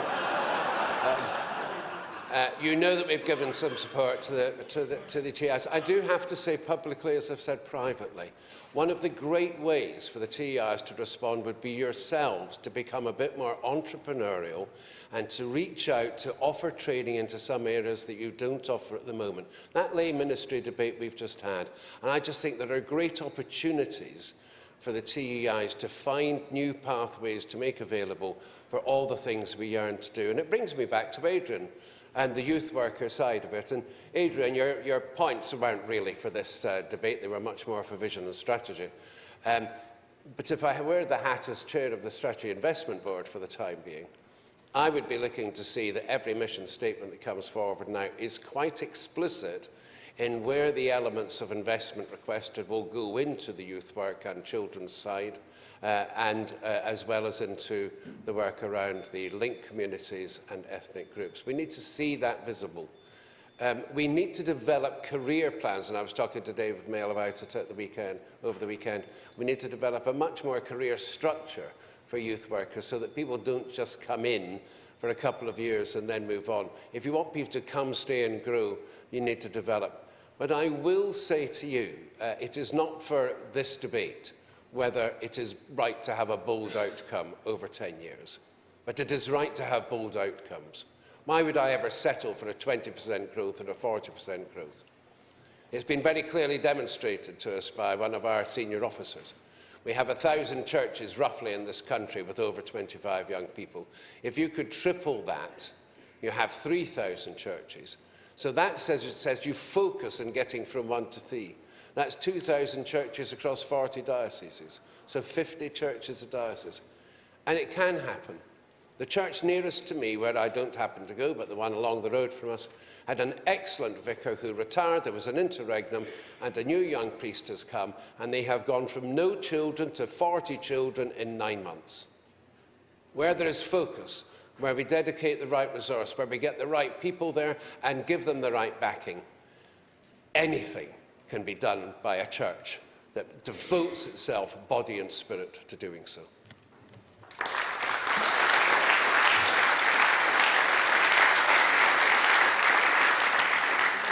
I'm just going to take a couple more contributions. The Archbishop of Canterbury and the gentleman right in the middle. Thank you. Justin Welby, Canterbury 001. Two declarations of interest. I'm on the Archbishop's Council. Well, just in case you forgot. And both the Archbishop of York and I have children or children-in-law who are just got ordained or are just getting ordained. I want to bring out three things and really ask the Synod to vote very strongly for these allocations, particularly for the ones that affect training in all its aspects. We are the General Synod of the Church of England, and church is an important word because it brings into mind that we have to remember that God is involved. And this is the God who raised Jesus Christ from the dead. If we are not investing in training and development and ordination at an ever greater pace, then we may as well just say that our strategic vision is the elegant management of decline. If we are not investing in this way, we will not save the parish, we cannot. If we're not investing in this way, we cannot reach the estates. It will be impossible. If we are not investing in this way, we will not see growth because there will be no one who steps forward and says, "Here am I, send me." And that is what we are called to do, lay and ordained, across the country. So I back what John has said and the extraordinary work that has been done by so many to develop the greater number of ordinands and to bring forward the importance of lay training and lay ministry and of work with youth and children. The alternative to that is that we end up, as someone once commented about British Airways, saying it was a very large pension fund with a moderately sized airline attached. We will end up as a very large investment fund with a very small church attached. Please support these amendments, these allocations overwhelmingly.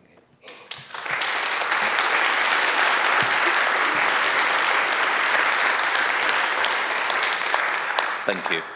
Adrian Ewings, Bath and Wells 062. Can I just address 2 points from the budget? One is actually perhaps the less sexy bit at the end about clergy retirement housing grants.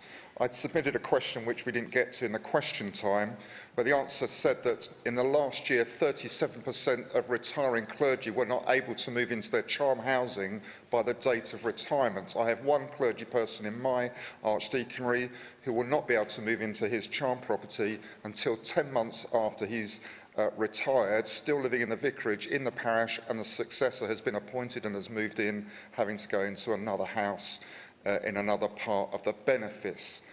Can I therefore please ask that if we're going to put money into something, we review the effectiveness of the area into which we put money, and please can dioceses be compensated for having to supplement the rent that is having to be paid in order for those clergy to remain in those houses, the parsonages, before they can move into their retirement properties.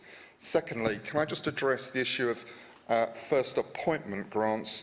We were, as dioceses, given notice of our ability to apply for those grants on the 6th of May.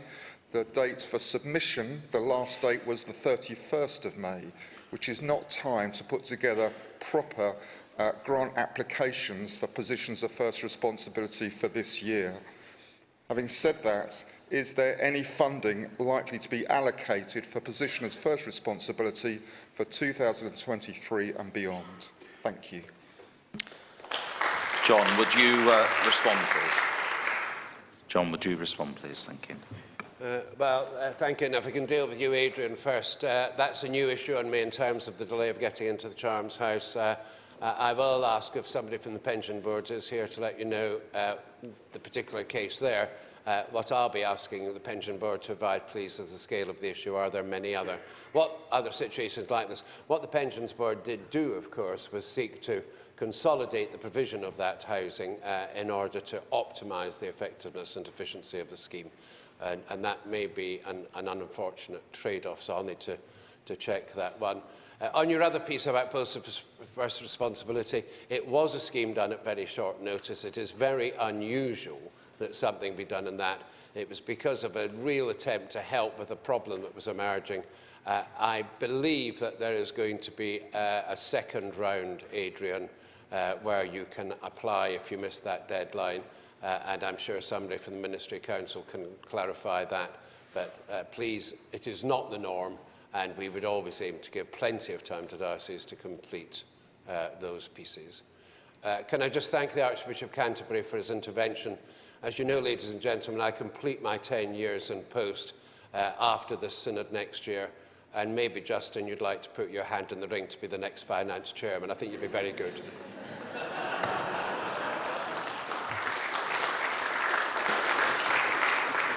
Now, Synod, I'm going to test your mind as to whether we've debated. What we're debating at the moment is the report, and we'll then be voting on the report. Then we've got to get through all the apportionments. So I'm not just being mean about the amount of time to debate this. So can I put to you that we close this debate? All those in favour, please.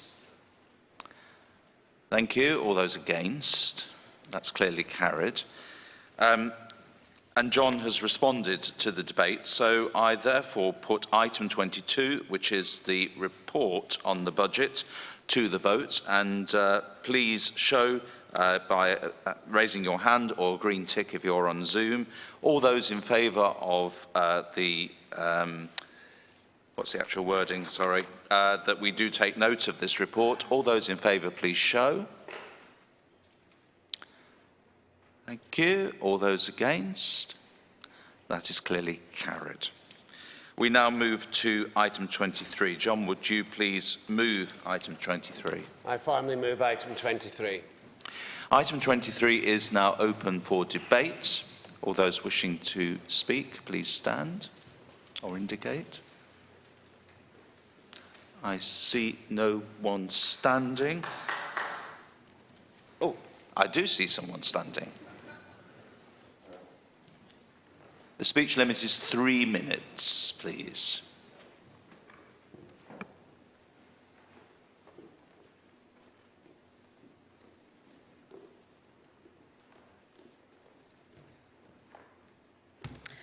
Joe Winsmith, Guildford 127. I wasn't expecting to make my maiden speech at this point. I am very appreciative that in the report we see that money has been put forward actually for some lay ministry training in the Archbishop's Council's budget. However, although John is often very inspirational in his words, I have to take exception when he asks for TEIs to be entrepreneurial. I have recently stopped teaching at a TEI where I was on a 0.4 FTE role. That's 2 days a week. I often work many, many hours more than that. When you're teaching 1 or 2 days a week and have to take several weekends a year to teach, and we are desperately trying to get other people to come in to receive that training, being encouraged to do when we are already doing our very best is quite painful. I'm sorry to have to say that.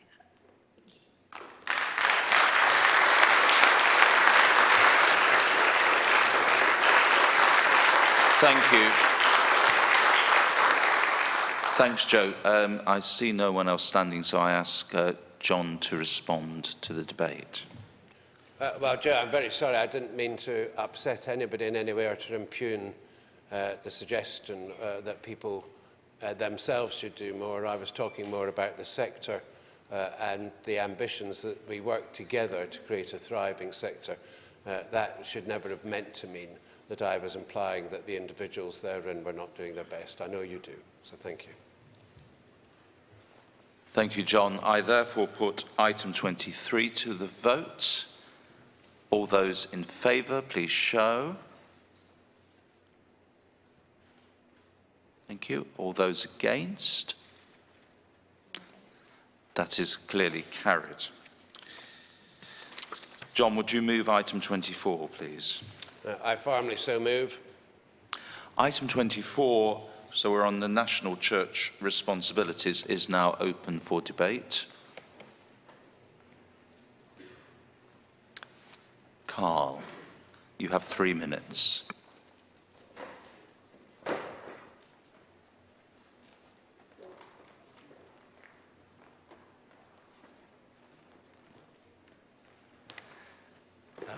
Carl Hughes, 416 Southwark. Chairman, thank you for calling me. I'm speaking in my capacity as John's deputy on the Finance Committee, so I've already been told that I'll be speaking in support of the motion. What I would really like to do is just to spend a few moments acknowledging the fantastic finance team that we have at Church House. Often enough in this synod we can be quite critical of various things that happen in Church House and of the staff there. But we do really, in the finance function, have an outstandingly strong team. Managing the overall church economy is really tricky. It's a highly complex system, and balancing the finance flows across that system is really challenging.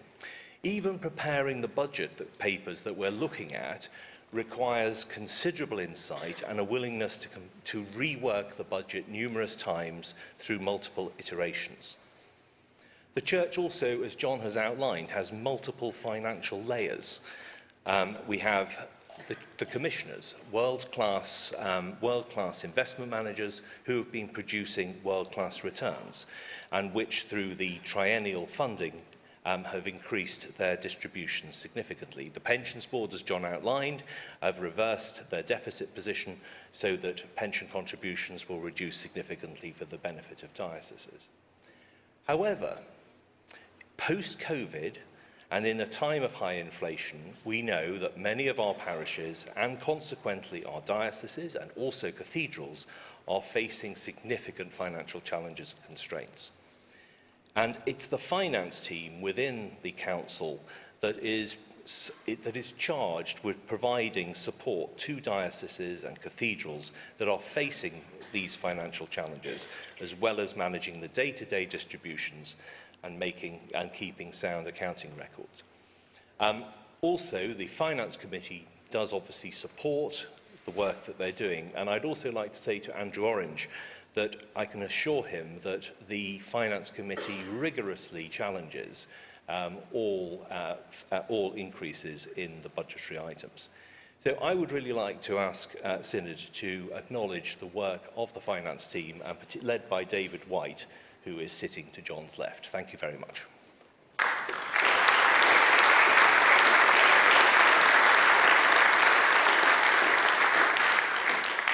Gentleman over there, 3 minutes. Martin Poole, Chichester 97.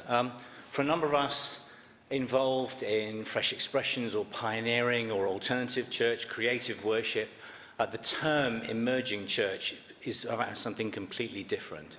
It's about new forms of church that we're innovative and hoping to help to grow the church. Could I ask, please, that that budget line be renamed? Because what you talked about was a rebuilding program, I think. Just so we had some clarity, I thought there was a nice big chunk of money coming to help people do some fresh expressions work. Actually turns out to be about refurbishing Church House. So if that's possible to just rename that budget line, that would be helpful. Thank you.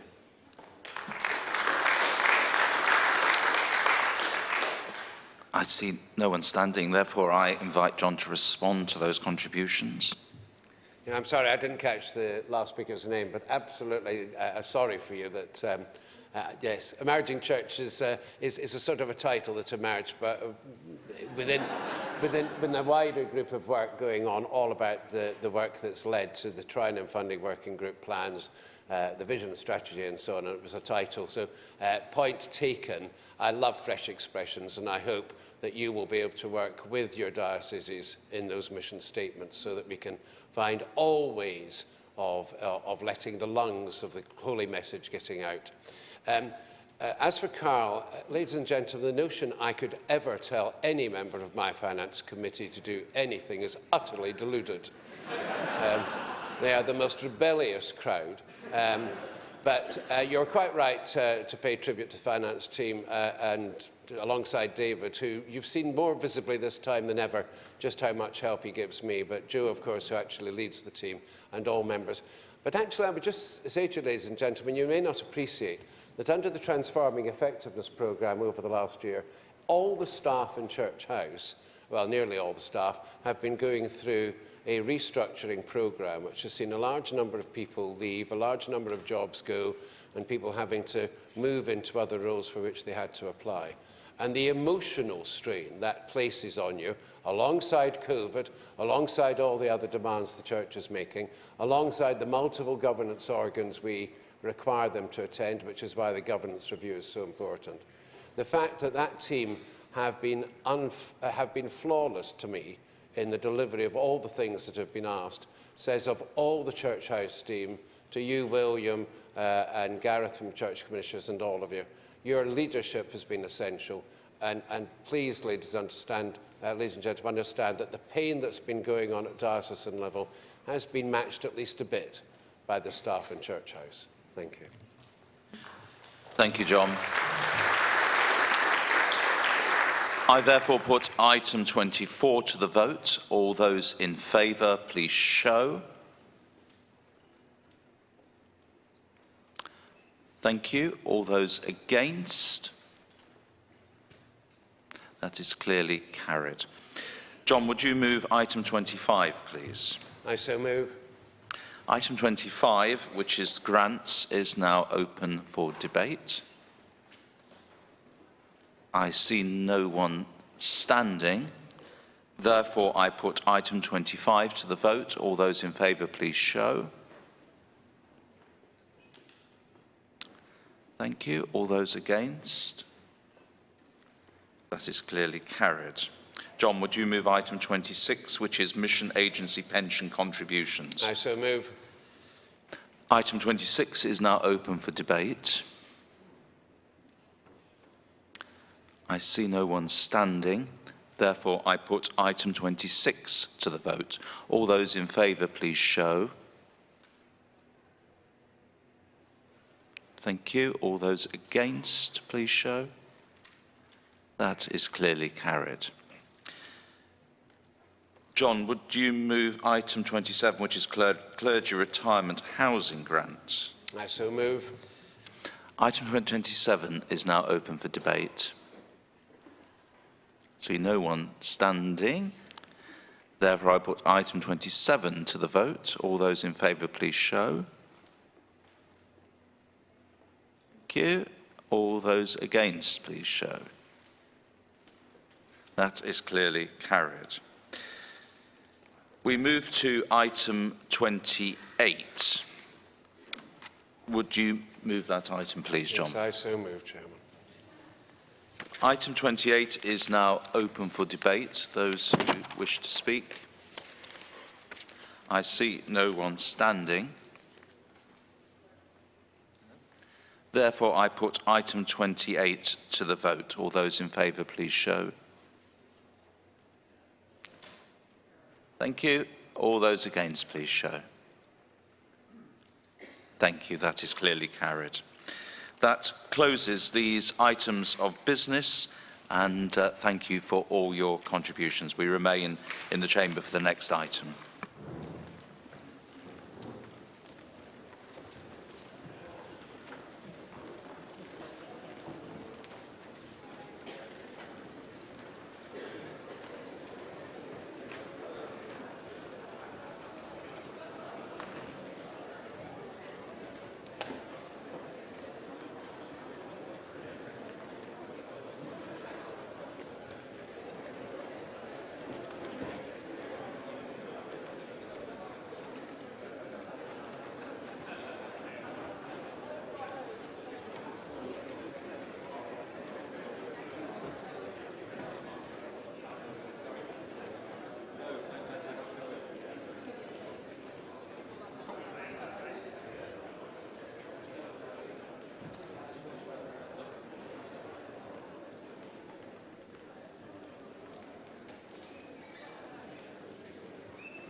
Good morning, Synod.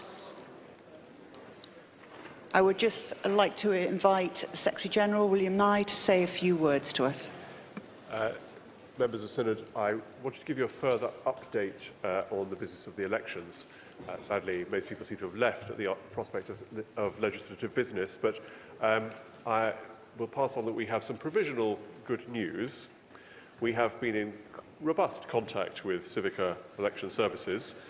The provisional view of the clerk at this point, advised by the registrar, is that last night's vote, despite its difficulties, can proceed. I will explain why it's a provisional view, though very briefly. It's provisional because we still need to do a little bit of checking, as I will explain. To be completely transparent, the position is this. Civica have received 296 online votes from people from York and voting from home, and we have 84 paper ballots.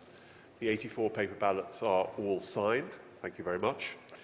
They all appear to be valid, and none of them appear to be spoiled. So we have so far registered 380 votes in total. That is about 90% of the possible electorate.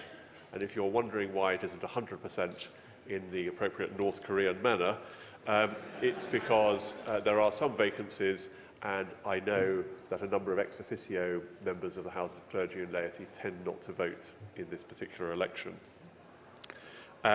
Also, the clerk has not yet heard from anyone seeking to vote online from home to say they were unable to do so.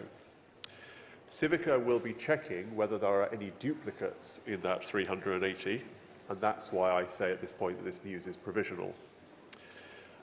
We have sent the 84 paper ballots, scanned obviously, to Civica, and 2 of the candidates were able to be present observing us doing that, seeing how we did it.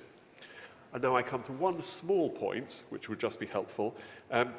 Of the 84 paper ballots, 81 are identifiable in terms of signature and name and number. 3 ballots have signatures, for which thank you very much, but we have been unable to read them.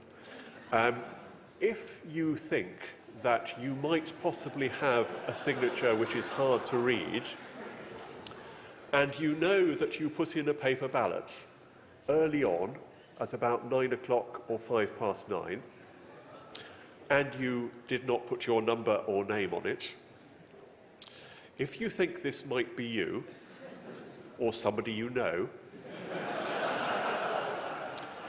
could you ask that friend of yours who you know to go to the information desk and very kindly sign an order paper or another bit of paper with your normal signature, but this time with your name and number, and then we will compare those with the 3 ballots. If you are leaving now, we will assume, of course, you're going to get coffee, not to do signatures.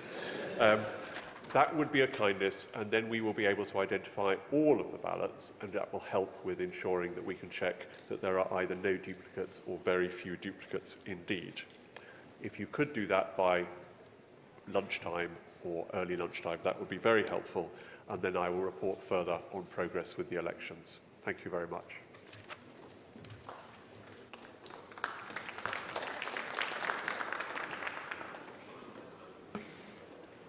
We come to item 501, draft amending canon number 42, which is before the Synod for first consideration. For this, members will need the draft amending canon GS 2269 and the explanatory notes GS 2269X. You will also need access to the 4th notice paper, paragraph 16, for the financial implications of this item. I'd like to call on the Chair of the Steering Committee, Mr Stephen Hoffmeyer, to move item 501, that the draft canon entitled Amending Canon number 42 be considered for revision in committee. You have 10 minutes, Stephen. Thank you, Chair. Good morning, Synod. Please forgive me if you are familiar with some of or all of what I'm going to say. However, the efficiency of this session is likely to depend, at least in part, on the clarity of my introduction. In this session, we're concerned with an amending canon. Well, what is a canon? There are 2 types of legislation in the Church of England, canons and measures. While a measure can do anything that an Act of Parliament can do, measures have the same force and effect as Acts of Parliament. The effect of a canon is more limited. It is the Church governing itself, not the Church making law for the land. What do canons deal with? Canons tend to focus on matters of ministry and doctrine.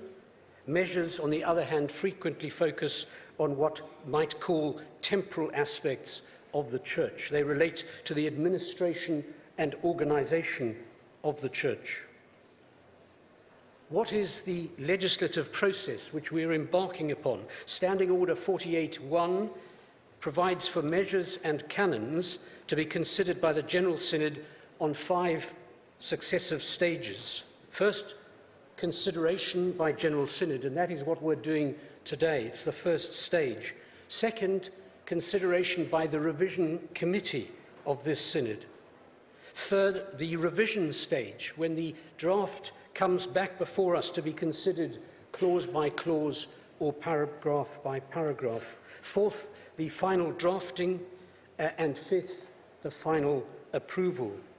When approved by General Synod, canons go directly to the Queen for royal assent. Measures follow a different path. Measures must be approved by both Houses of Parliament, and once approved, measures receive royal assent alongside Acts of Parliament. This morning, as I said, we are concerned with the very first stage of the legislative process for an amending canon, first consideration. What we will be doing in the next few minutes is no more than beginning the process of implementing a decision which General Synod has already made. We are not, I stress, we are not revisiting the decision which General Synod has already made. So if you don't like the decision which General Synod has already made, I'm afraid it's tough. The decision which General Synod has already made is the foundation upon which we're building today. What is the purpose of this particular amending canon? It's been introduced by the Business Committee pursuant to our resolution in November 2020 to implement Recommendation 1 of the Independent Investigation into Child Sex Abuse in the Church of England.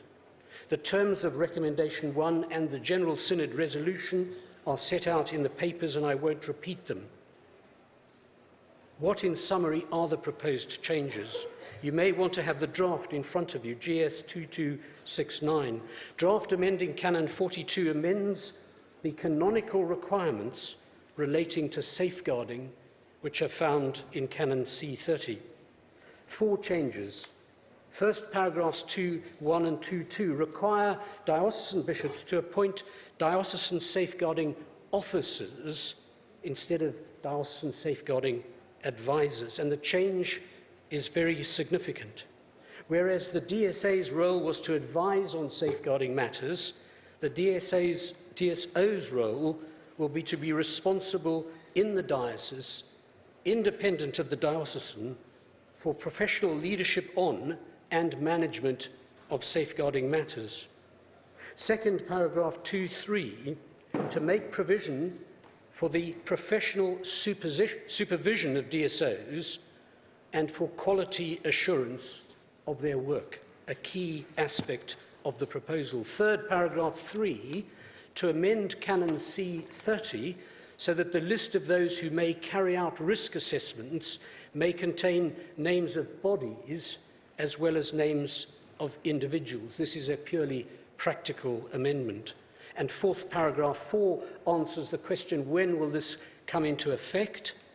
And the reason it's being done in this particular way is to enable the National Safeguarding Team to roll out the new supervision process in stages rather than having to do it in all dioceses at the same time. If the motion is carried, what happens next? The next stage will be the revision committee stage, and members who wish to send proposals for amendment for consideration by the revision committee must do so, please, in writing by Friday the 9th of September 2022. So there will be ample opportunity for you to make recommendations after today for consideration by the committee. It's my pleasure to move the motion before you at item 501 that amending Canon number 42, safeguarding, be considered for revision in committee. Thank you, Chair.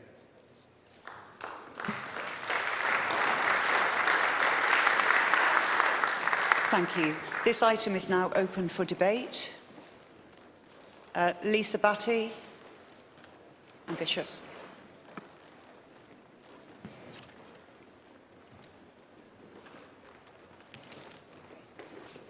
Lisa Batty, Manchester 169. Thank you for calling me. I am a survivor of abuse, CDM abuse, and I'm in favour of passing this to revision and wanting this to happen because I hope it will strengthen the hand of a new role for the safeguarding officer in our dioceses to work with the new revised role for bishops in our dioceses in the clergy conduct measure that's being proposed, to apply safeguarding principles to the needs of respondents as well as complainants in the CDM process. Thank you.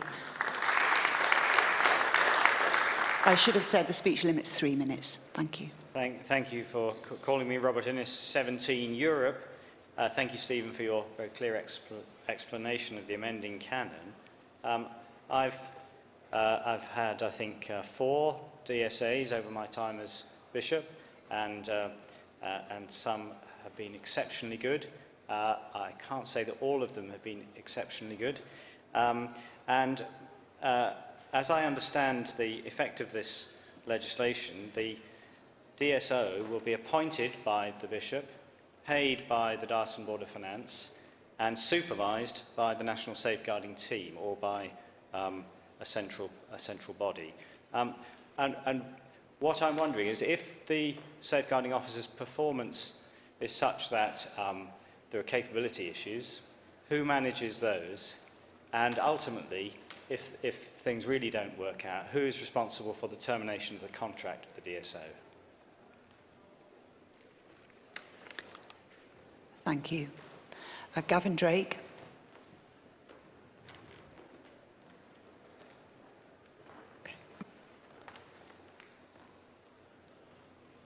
Thank you. Gavin Drake, 421 Sutherland, Nottingham. Synod, I support in principle the change in designation from diocesan safeguarding advisors to diocesan safeguarding officers. The key principle is that the change gives DSAs more power, makes them less subservient to their bishops, and frees them to challenge decisions being made by bishops. But this amending canon doesn't actually do that. It does give them a change of title, but it doesn't give them more power. The canon also makes DSOs, as they will now be called, subject to professional oversight of the NST. Well, at least that's what it says in 2269X. But the wording of the canon is that it's the body responsible for overseeing the implementation and operation of the Code and Section 5A of the Safeguarding and Clergy Discipline Measure 2016. The problem is there is no such body designated in legislation as the body overseeing that code. The legislation says it is the duty of the House of Bishops. So they're taking responsibility from the diocesan bishop and actually, in law, the letter of the law, putting it to the House of Bishops. There's various things about the code that I was going to say, but I just want to cut it short. Synod members, I support giving the DSOs the powers to act with more independence from their diocesan bishops. I wonder whether this is the best way to do it. I really do think we need a measure, because we need to give the DSOs power to have access to documents, to share information and so on, and the canon doesn't do that. We need to get through issues with GDPR and other things which a measure can do. So on that basis, can I encourage you to sign my private member's motion on scrutiny of diocesan safeguarding? This, if passed, would lead to the creation of a national body which could be the one to provide oversight to DSOs and would have additional powers to intervene in cases where dioceses and bishops are not following the guidance and potentially preventing complaints under the CDM, which at present is the only way poor practice by bishops can be challenged. So I welcome this, but I think we need, alongside it, a measure to actually give proper power to DSOs to act. Thank you. Thank you. Nicola Denyer.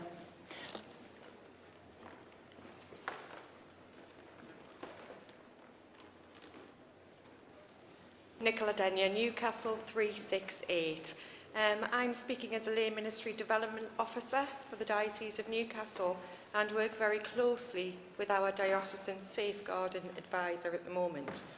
I also have been a nurse and a midwife and a safeguarding training officer for Northumbria Healthcare NHS Trust. I welcome this. Anything that creates some independence for safeguarding professionals to do their work is necessary. In the NHS, I worked with multi-agency professionals from police, social care, housing, and independence is absolutely crucial in all of our roles when we are dealing with cases that are complex, difficult and harmful to many of those involved. And I think that this will help with the survivors of abuse. As the first person mentioned, in Newcastle Diocese there's been a lot of work around survivors recently, working with the National Safeguarding team. And anything that we can do to encourage survivors to speak out, as a couple of really brave people have in Newcastle Diocese, would be welcomed. And for those people who have been harmed by abuse, being able to know that there is some independence is absolutely crucial in feeling brave enough and able to speak about what's happened to them. Thank you. Thank you. John Mason.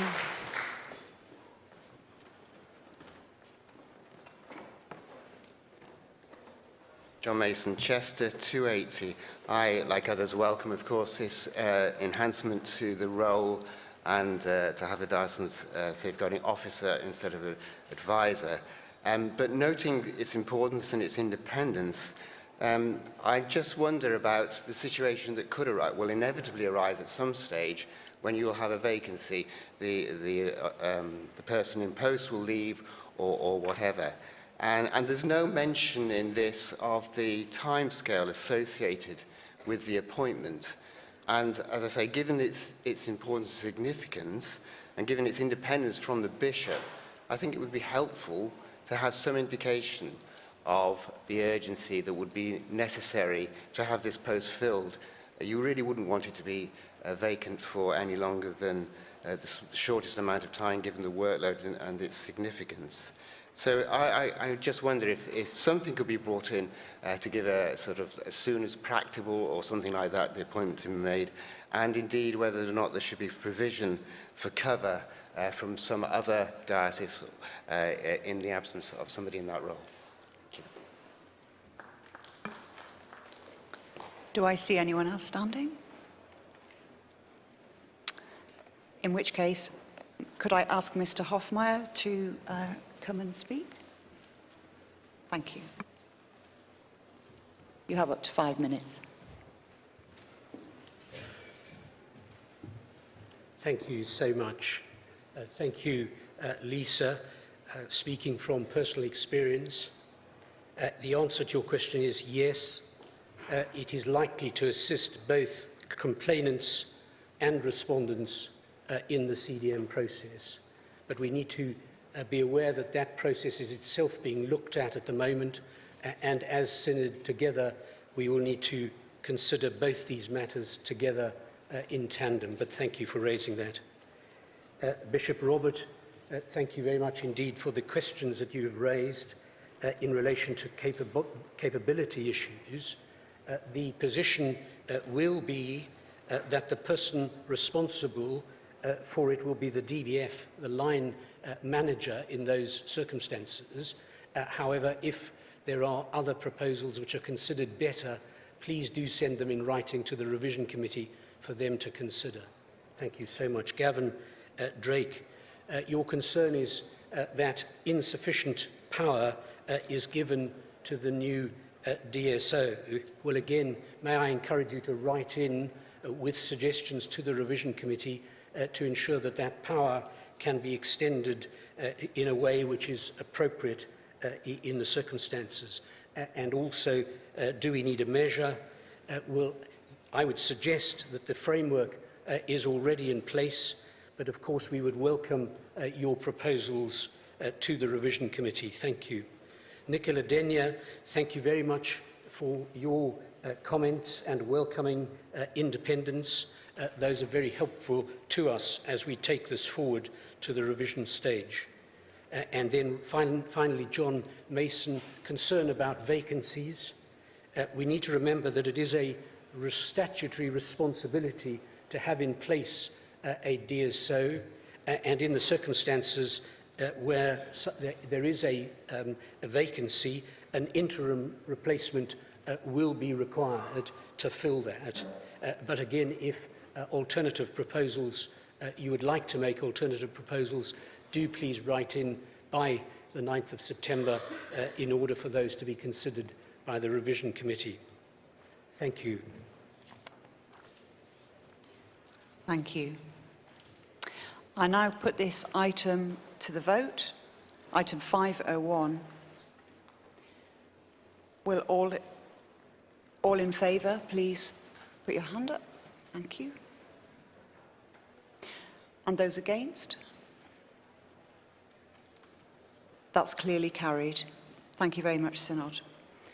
The draft canon is now automatically committed to a revision committee. As stated in the agenda, any member who wishes to submit proposals for amendment should send them in writing to the Clerk of the Synod to reach no later than 5:30 on Friday the 9th of September. That completes this item of business. Thank you.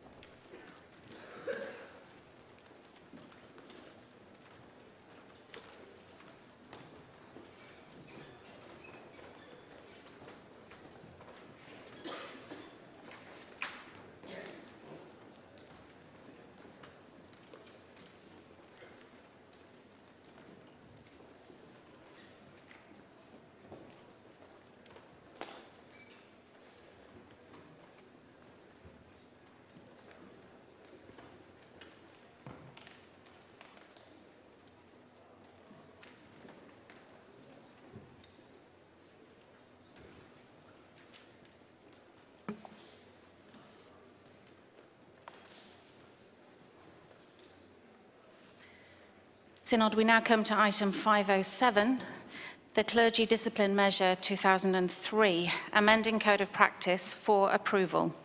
For this, members will need GS 2281 and the explanatory note, GS 2281X. I call the Venerable Mark Ireland to move 507. Point of order. I can't find those documents on my app. Can someone tell us where they are?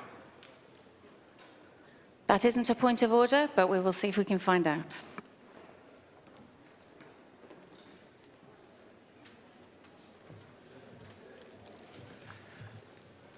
Mark Ireland, Archdeacon of Blackburn, number 69.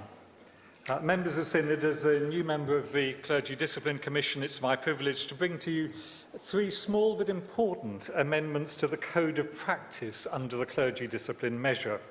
These are aimed to improve both speed and transparency in the application of the current measure. Now, members of Synod will know that there's an opportunity to debate the wider issues around the reform of clergy conduct and clergy discipline in a debate tomorrow. So I would respectfully ask that if members could focus on the specific amendments today and save any speeches about the wider reform to tomorrow, I'd be very grateful, especially as somebody else will be presenting tomorrow.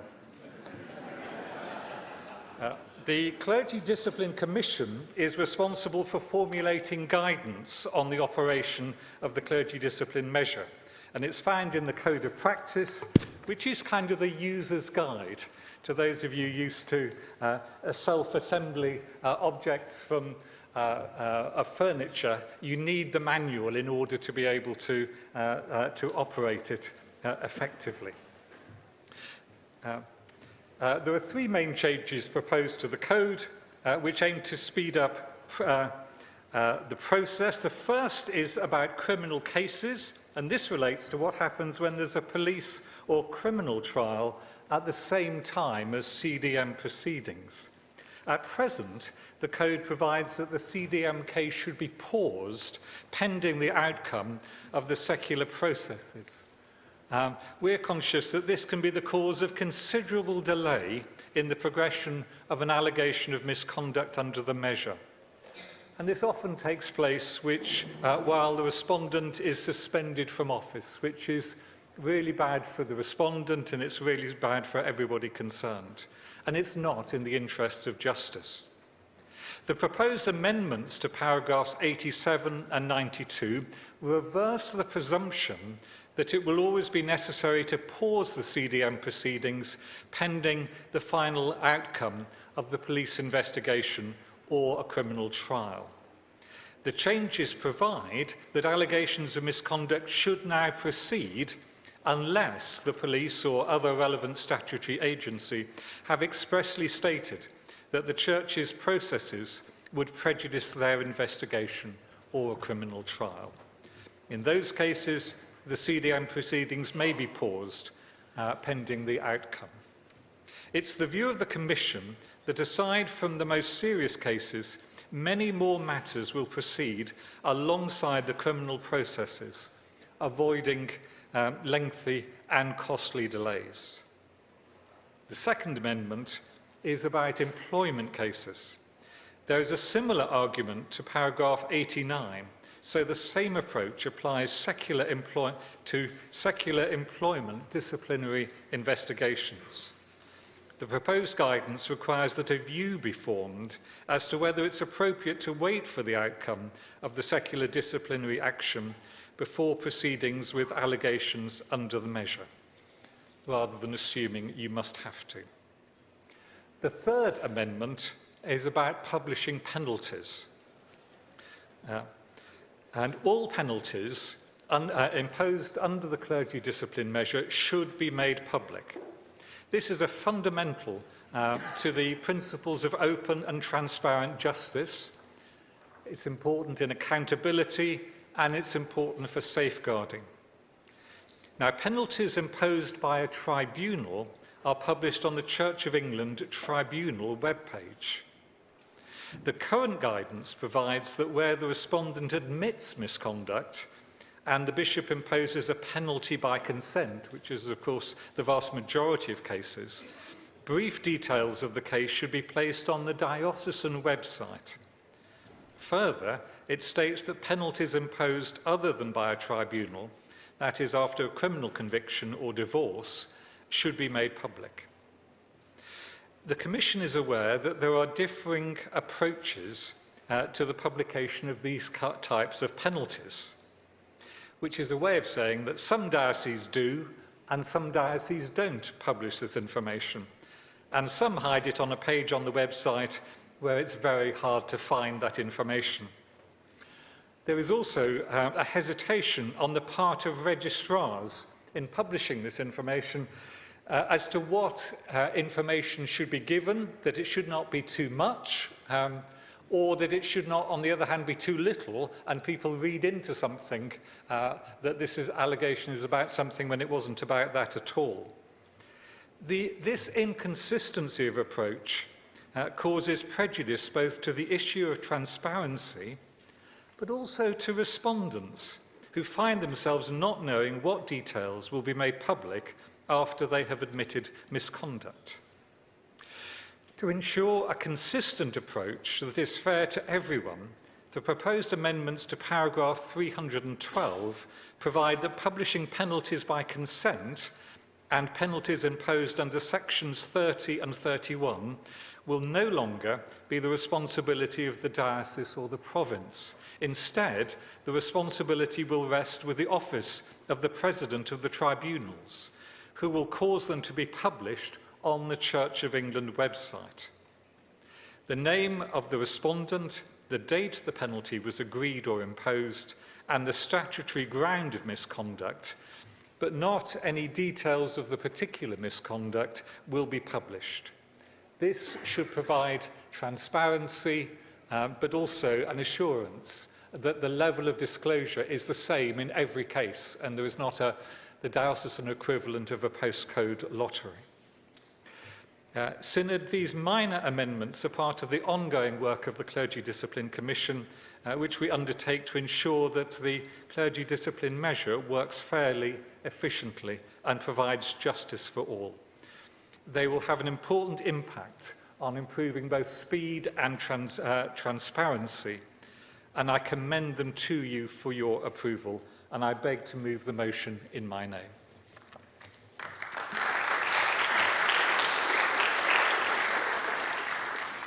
Thank you.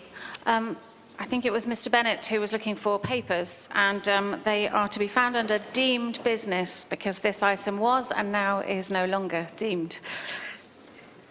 I call the Archbishop of Canterbury, followed by Gavin Oldham. The speech limit is 5 minutes at this stage. Thank you. Thank you. This is really in the form of a question or raising something that can... Thank you, Justin Welby, 1 Canterbury. We can't. If you could... We're just waiting for your microphone to come up, I think. There you are. Justin Welby, 1 Canterbury.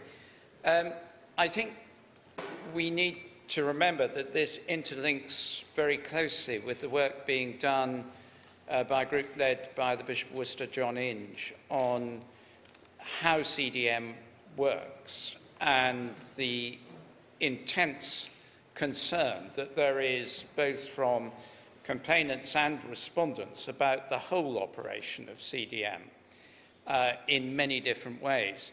One of the most concerning things for me as someone who has to handle this a great deal is around this question of publication, particularly around misconduct. It seems fairly obvious.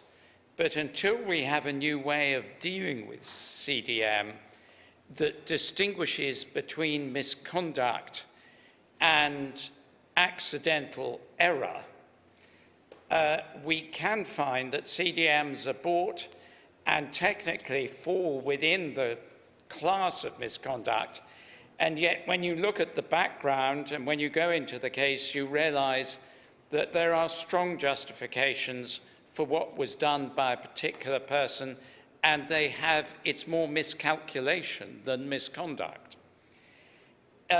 You then get into the difficult situation of, are you going to find something as misconduct where we now know it will be published and where it looks equally serious with other forms of misconduct, or are you going to say, no, this isn't misconduct, although technically it falls within it? It's a bit like the old question in the 19th century when there were too many capital cases, capital crimes, that juries would refuse to convict because the penalty was out of sync with the nature of the crime. And therefore, I'd like to ask Archdeacon Mark if he can reflect on this and give some kind of response as to how we avoid a whole range of areas of misconduct all being treated equally when it may just be a moment of absent-mindedness, of negligence, of fault by someone else, and get caught up in the system. I think we need to do justice as our primary concern.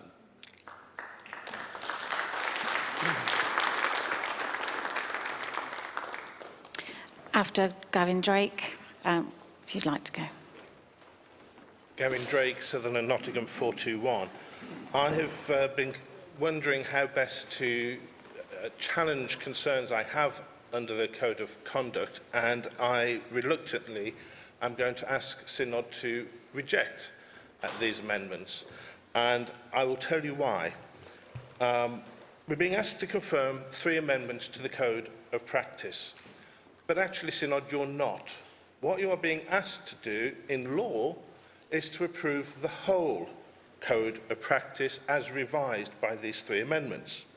Because the legal basis for the Code is Section 39 of the Clergy Discipline Measure 2003. Measures are primary legislation, they're the law of the land.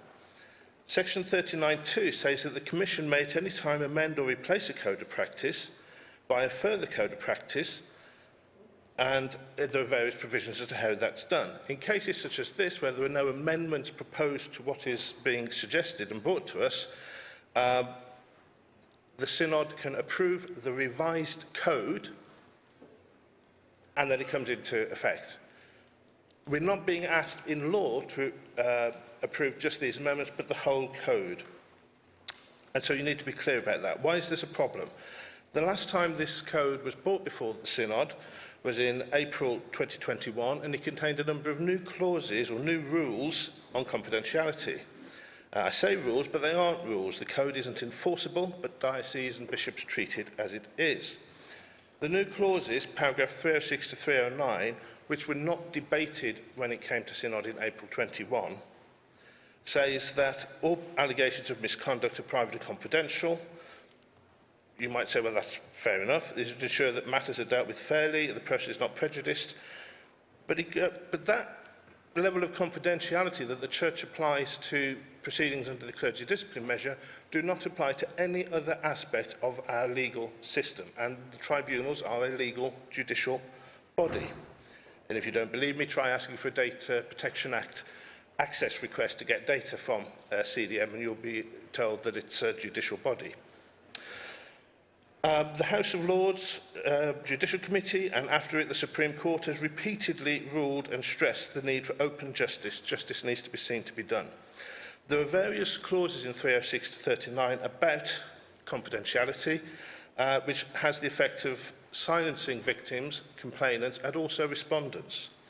It says that the parties can't show papers to anybody except for legal representatives.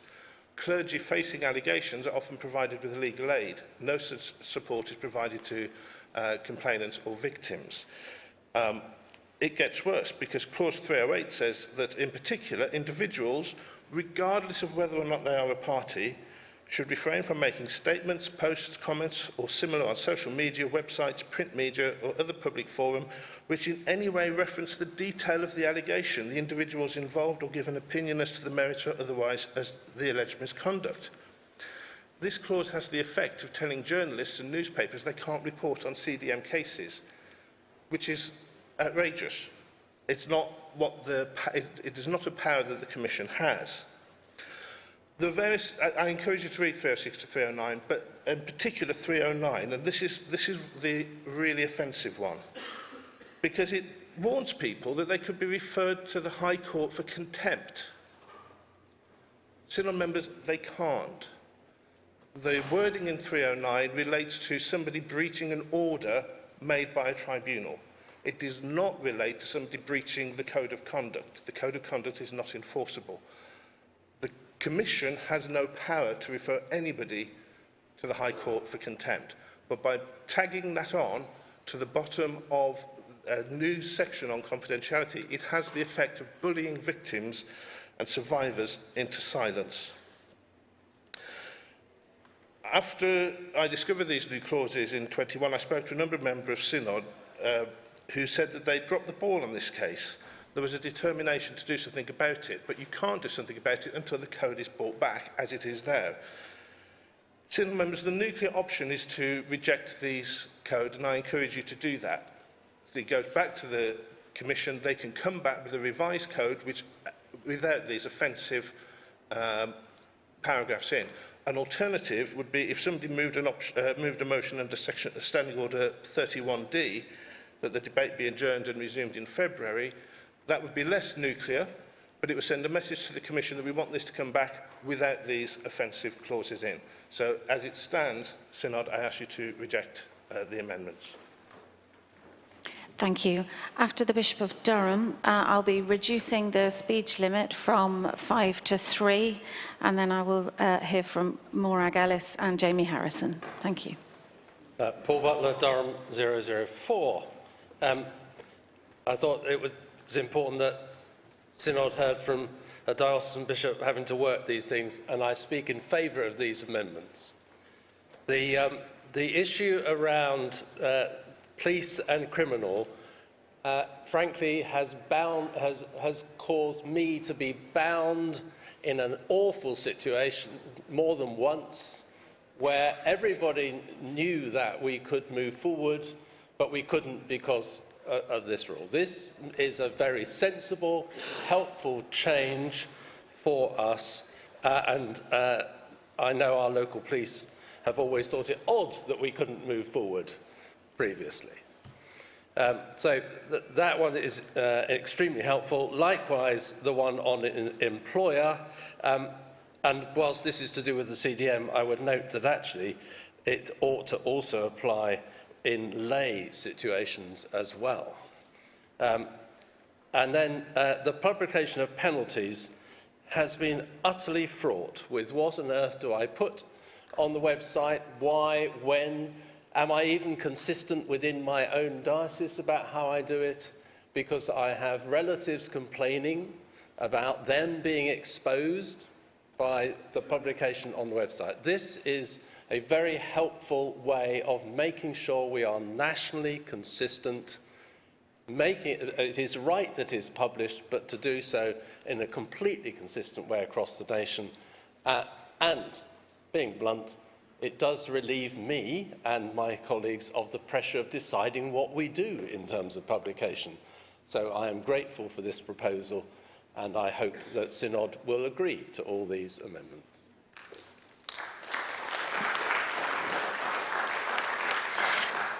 After Jamie Harrison, I would like to call up Morag. No, Morag, I called you first. Thank you. We'll come back. Thank you very much, Madam Chair. Morag Ellis, ex officio 454.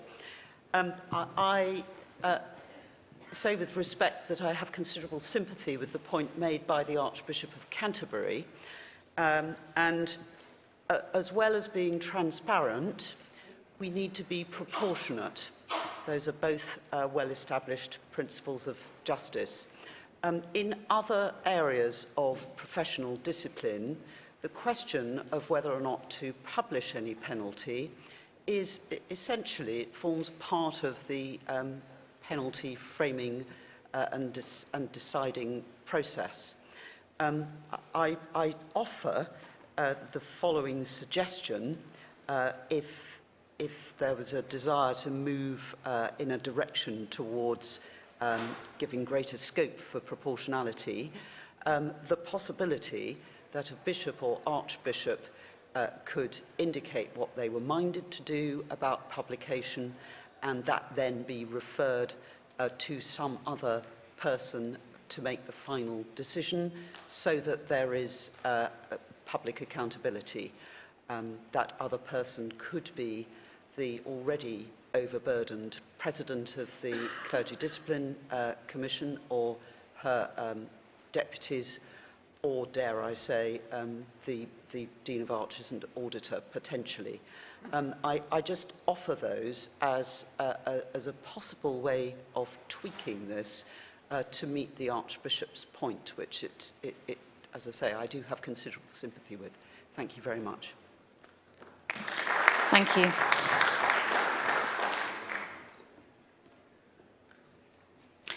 After the Chair of the House of Laity, I call the gentleman at the back there, please. Thank you.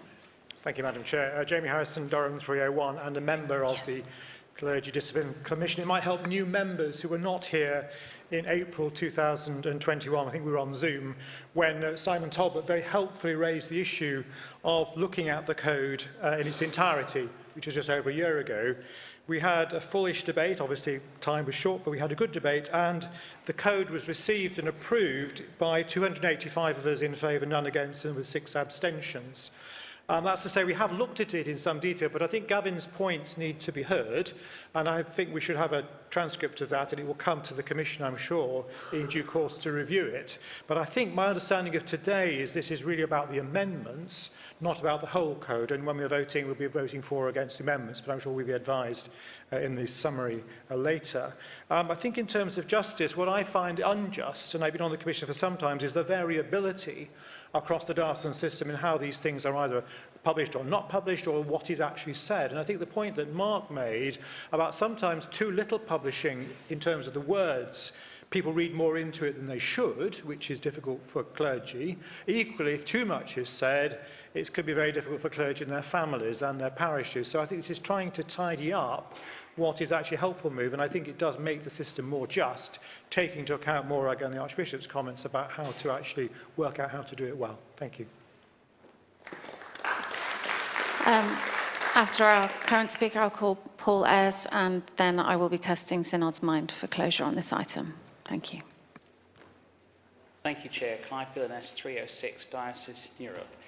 I'm really going to ask the Commission and Archdeacon Mark to take away a point, which is that the standards of proof in a criminal case and in employment proceedings and CDM are different, because a criminal case, it's beyond reasonable doubt, whereas these disciplinary proceedings operate on balance of probabilities. I raise this because in the current measure there is no means by which, if a respondent's representatives do wish to ask for an adjournment on the grounds they expect exonerating evidence to be provided under the compulsion of court evidence, they cannot apply for the case to be adjourned. Now, I don't want this to become what you could describe as a Chancellor's Charter for people to delay the inevitable justice. I would ask them to consider a means by which the representatives of a respondent can request an appropriate adjournment if they can provide to the authority a good and cogent reason why an adjournment should take place. And I don't see that at the moment in the measure as proposed. Thank you. Paul Ayres, Leeds 131. I have a question about each of these proposals. On the first two, the idea that CDM investigations, I think Mark used the word investigation, which is what I would query, processes should continue in parallel with police or employers' processes. I'm worried about this. I'd like to ask what he thinks. The Church doesn't have powers to investigate.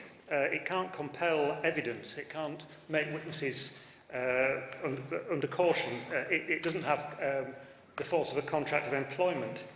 And generally, we don't know whether an offence has taken place until another investigation has taken place. I can't imagine a situation in which a CDM process would continue until statutory or contractual investigations have concluded. On the third proposal, I agree very much with Archbishop Justin and with Morag Ellis. Publication could be brutal when CDM is the only way we've got to address misconduct or even a lapse of judgment, which may be less than gross misconduct. I can think of cases where I've brought a CDM where the fact of publication on a national website would have given me pause as to whether I really wanted to use CDM, but I didn't have anything else to do. I think that those who have dealt with the case need discretion as to how much and whether and when to publish this. I can understand why Bishop Paul would like to be relieved of the responsibility, but I can't really agree with him. Thank you. A point of order. Thank you.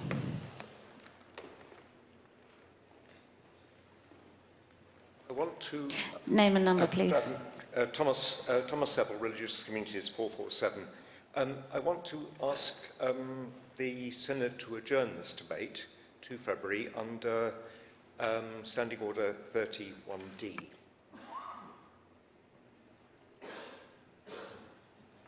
I'll just take advice.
Thomas Seville has moved the motion that the debate now be adjourned and resumed at the next group of sessions. If the motion for adjournment of debate is carried, the debate will be adjourned and resumed in accordance with the motion. If the motion is lost, the motion for the adjournment of the debate may not be moved again, except with my consent. I call on Thomas Seville, as the mover of this motion, for the adjournment of the debate, to speak on it, followed by the mover of the main motion to reply. I'll then consider whether to allow any further debate. Your speech limit is 2 minutes. Thank you. I have a great deal of sympathy and support for the proposed amendments. And I've listened with great attention and welcome to contributions made by Paul Ayres and the Archbishop of Canterbury. However, I am alarmed that we might be endorsing things which I would have to vote against, and they are deficiencies in the code itself. I do think those are seriously problematic. I was one of those who abstained in the debate 2 years ago, and I would not wish to vote against, have to vote against something where the aim of the debate was to improve. I suspect I'm not alone in this. I do think it's very important to allow access and freedom in our relationships with those who make complaints. And I'm not quite sure the Church has really got to the right place. And I do think this needs to be looked at again. And I ask Synod to support my motion for adjournment. Thank you. Mark Ireland to reply.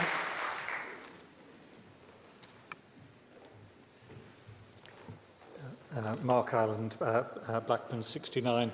I resist Thomas's motion. I do so because I think this has turned out to be a bit of a proxy for the wider debate about CDM, which I warned about in my opening speech. These proposals are simply about 3 amendments to the current measure. You're not being asked to discuss the debates of to debate the current code of practice, because you did that in April last year, and you approved the current code of practice by 280 votes to 0.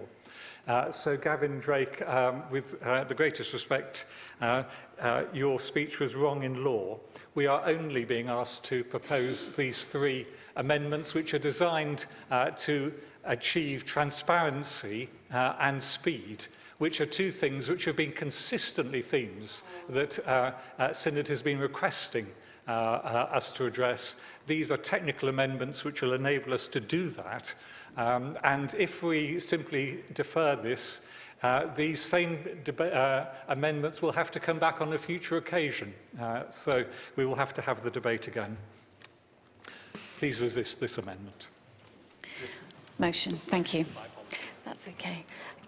Given that we've heard an argument for and against the adjournment motion, I do not consider that the motion for the adjournment of the debate needs to be debated further. I therefore put to the Synod those in favour of the motion that the debate now be adjourned, please show. Those against? The motion is lost. We do now have a couple of minutes in hand, and given the level of interest, I'm inclined to take 2 really brief speeches before we move to vote on this item. And so I call Peter Collier and the Bishop of Worcester. Thank you. You have up to 2 minutes, please.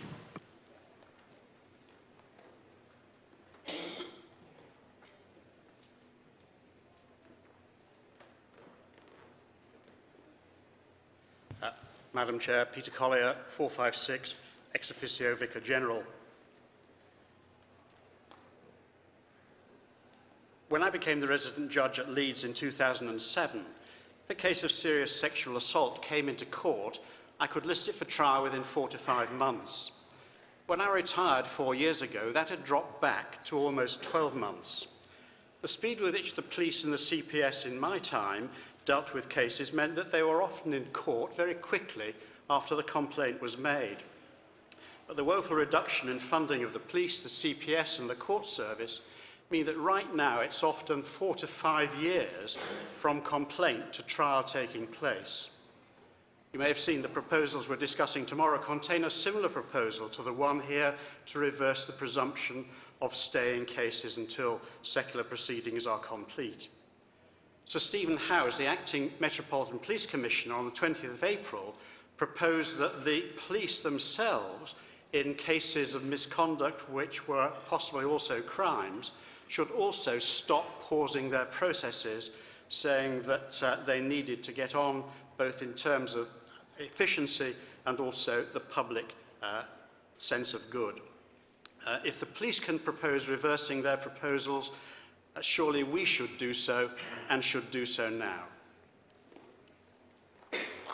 Thank you.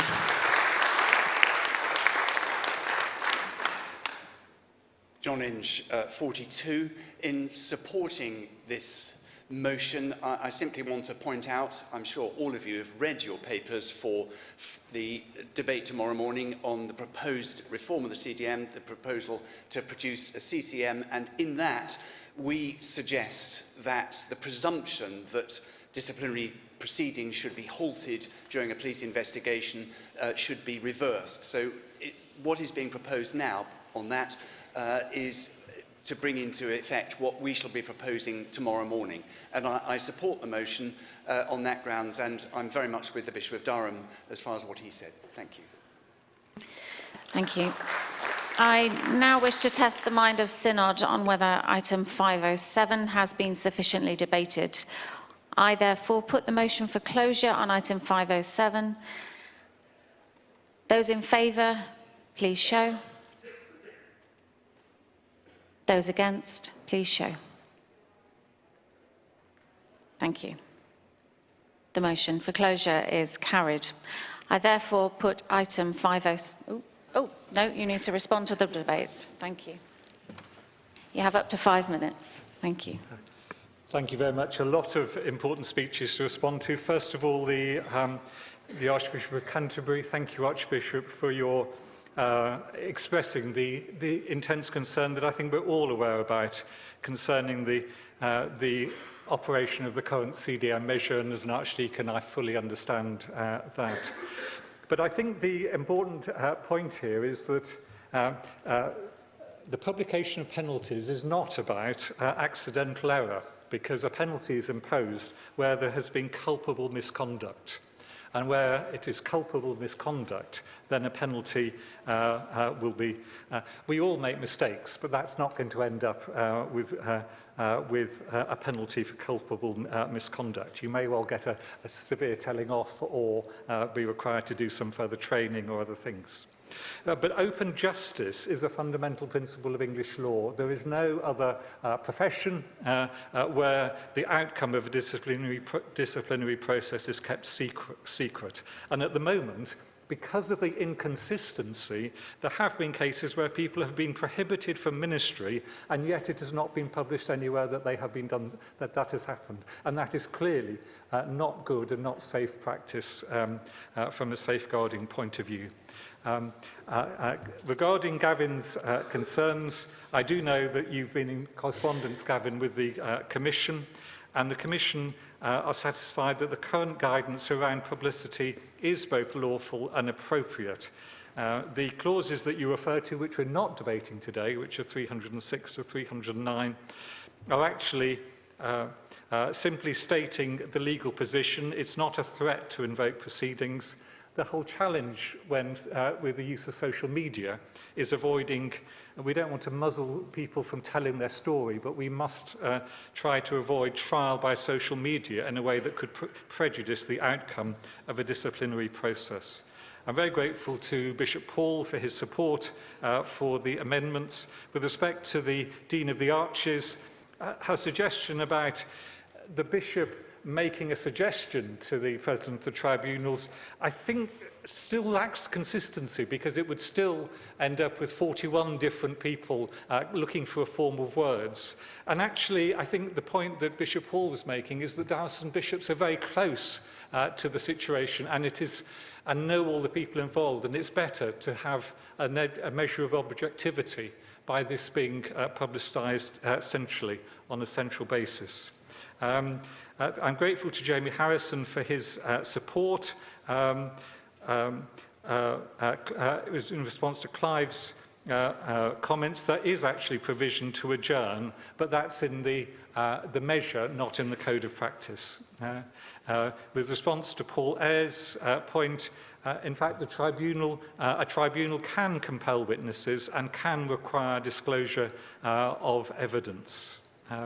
In response to Peter Collier, thank you for your expertise and for your cogent argument for speed, which is one of the things which we're trying to address, and because we've been listening to the concerns of Synod. Thank you very much to the Bishop of Worcester, who will, I'm sure, be looking forward to the wider debate tomorrow. And thank you for your support for these, again, very narrow and specific amendments, which are designed to improve both speed and transparency in the administration of the current process. And for that reason, I commend them to you.